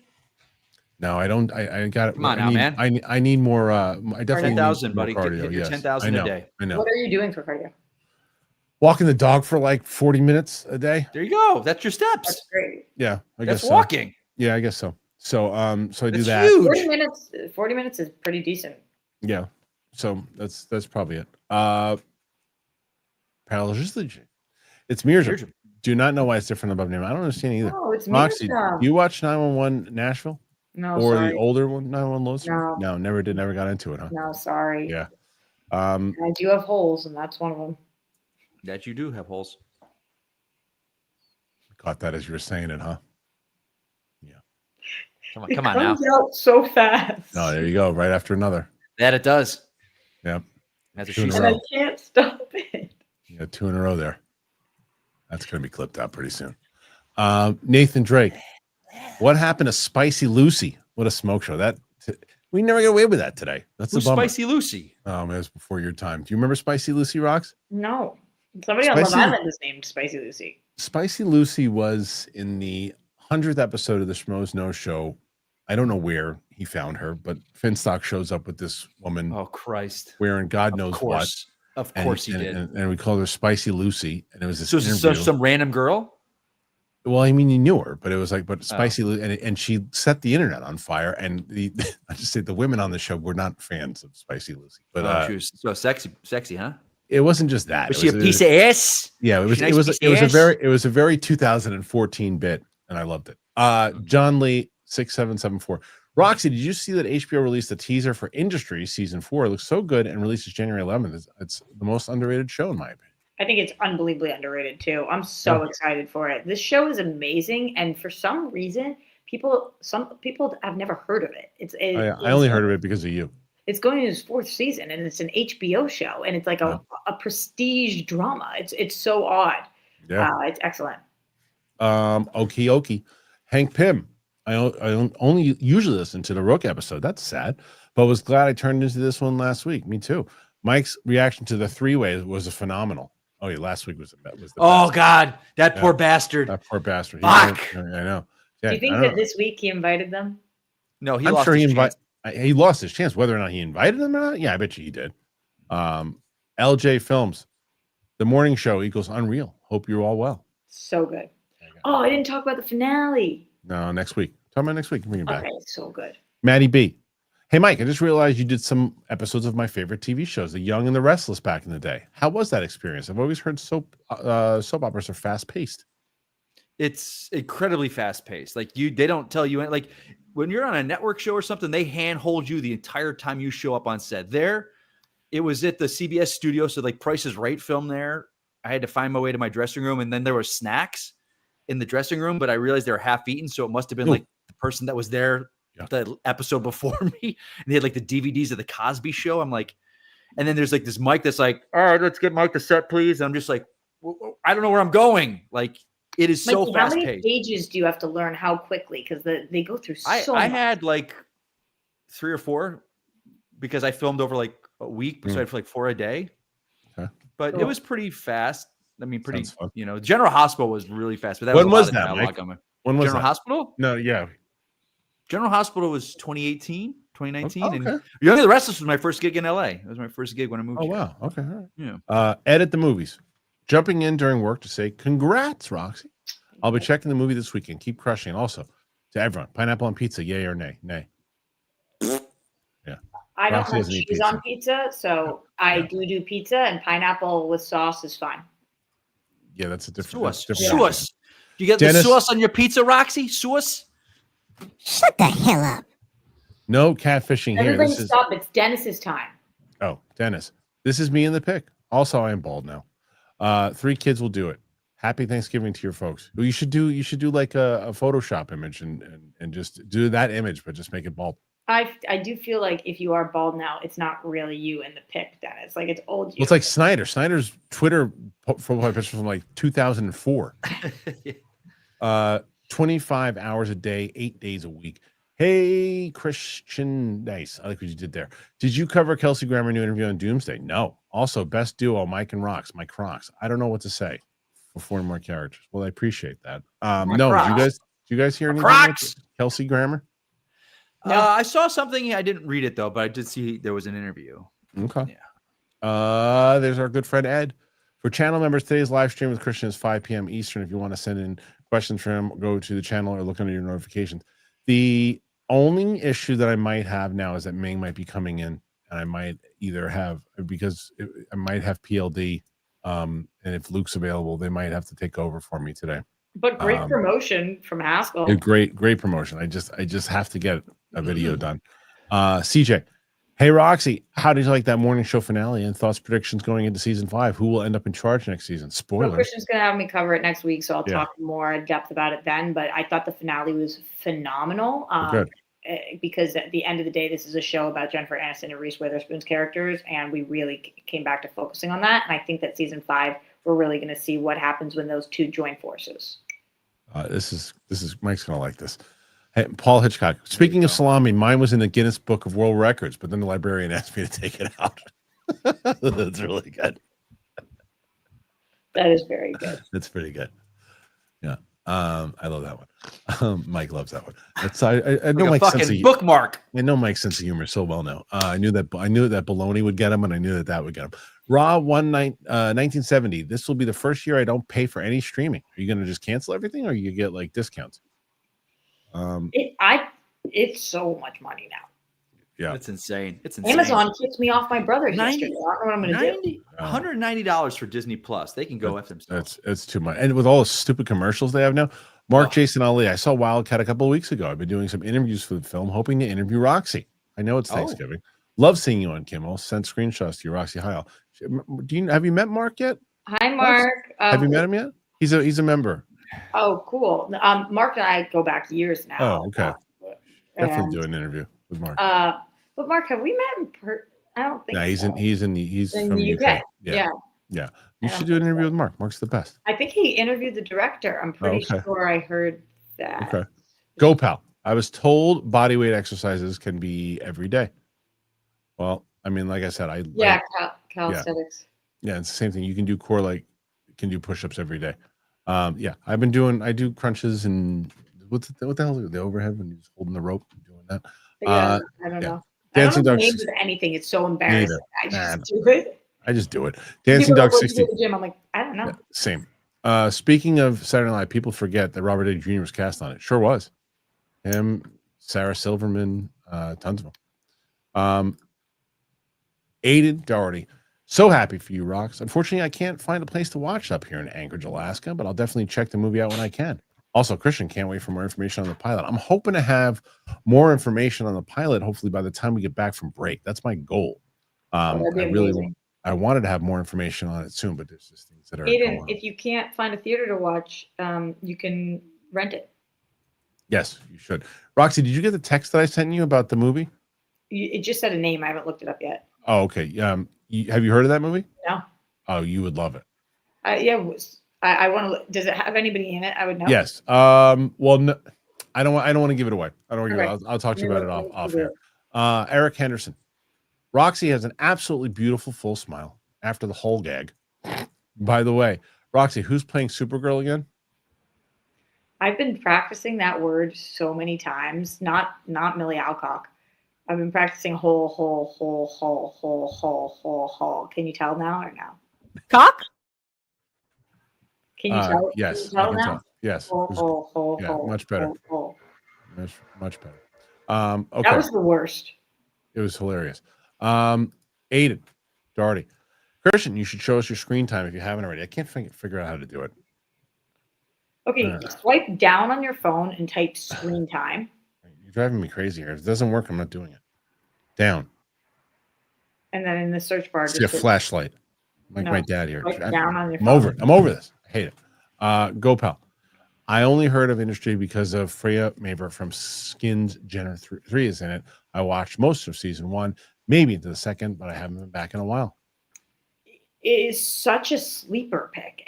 I don't understand. It like should be Emmy nominated. It's really, really good. Which one is Freya Maver? I don't know. Oh, she's awesome. She good? Okay. LJ Films 1. I just booked Kill Bill WBA 4.5 hours long. I got invited. Did you get invited, Rox? I don't know if they're doing screenings in LA, but they're doing one out here. And it's 4.5 hours. It's one of my favorite Tarantino movies. I just can't do it. I can't sit in the theater for 4.5 hours right now. I just can't. Do they give you a pee break? I would assume so. For 4.5 hours, you have to. But what I want to know though is are there added scenes and stuff in it too? Because I don't know. I mean, just to see this one long movie, I bet you it's pretty fun. Yeah, but like, what's the draw? What's the draw? Callum Pritchard. How good do you think Barry Keoghan is and can be? I think he dominates the screen. He, to me, is an example of someone that Saltburn's the right kind of movie to give him like the lead in, right? And it's like, all right, here's the lead. And he doesn't have like the same kind of looks as like a Glen Powell, but he's got. I find him to be a superior actor. I think he's really solid. I mean, he stands out in everything that he's in. I thought he was the best part of Eternals. I like the Eternals more than most people, but I really like him a lot. You guys like him? He's like I do. a god to me. Yeah, he's great. Love him. I said from the second that I saw him, I was like, that's the sexiest man alive. And wow. And everybody's like, what are you talking about?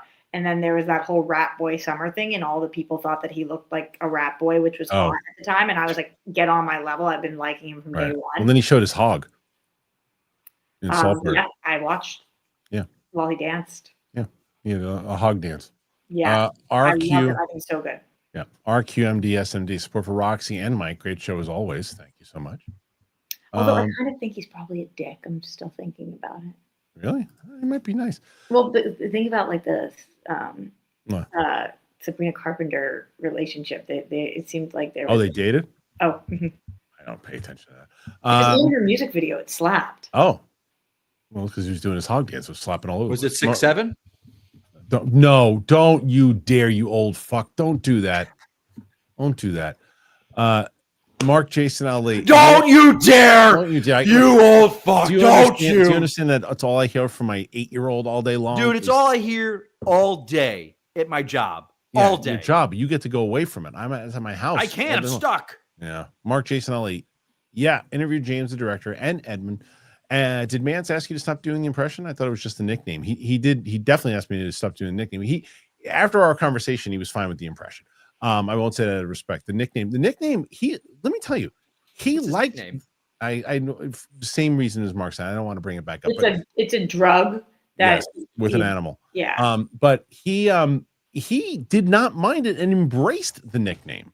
He embraced it, but it was his job that he couldn't have that nickname. And when the second he came up to me and said, "Listen, we got to try to put a stop to the name," and I said, "I get it." The minute he told me, I was like, "I completely understand." He was working at Access Hollywood at that time. Completely understand. I can guess the drug. I'm trying to think of the animal now. I'll tell you. People know it. Eric Henderson, Kristian, you may already know this one. Mike, what does Lord of the Rings and Brokeback Mountain have in common? Come on. A ring gets destroyed in the end.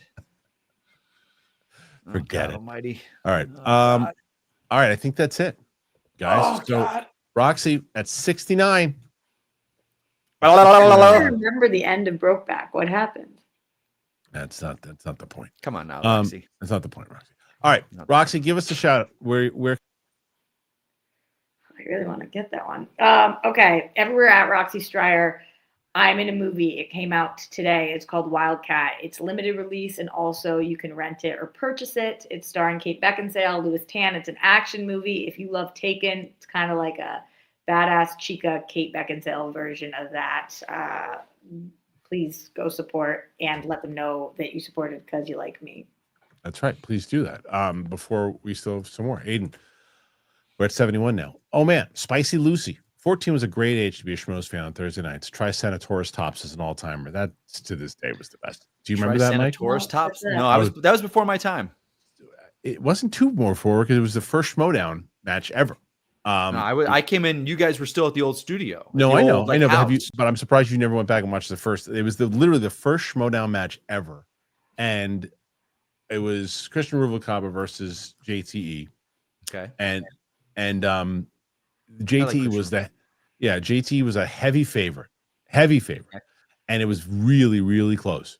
It got a lot closer than everybody thought, and they had like a whole bet going at the time. Somebody had to do something if you lost, and it was before we even knew it was the reason why Schmoedown became the Schmoedown because it was so popular after this match.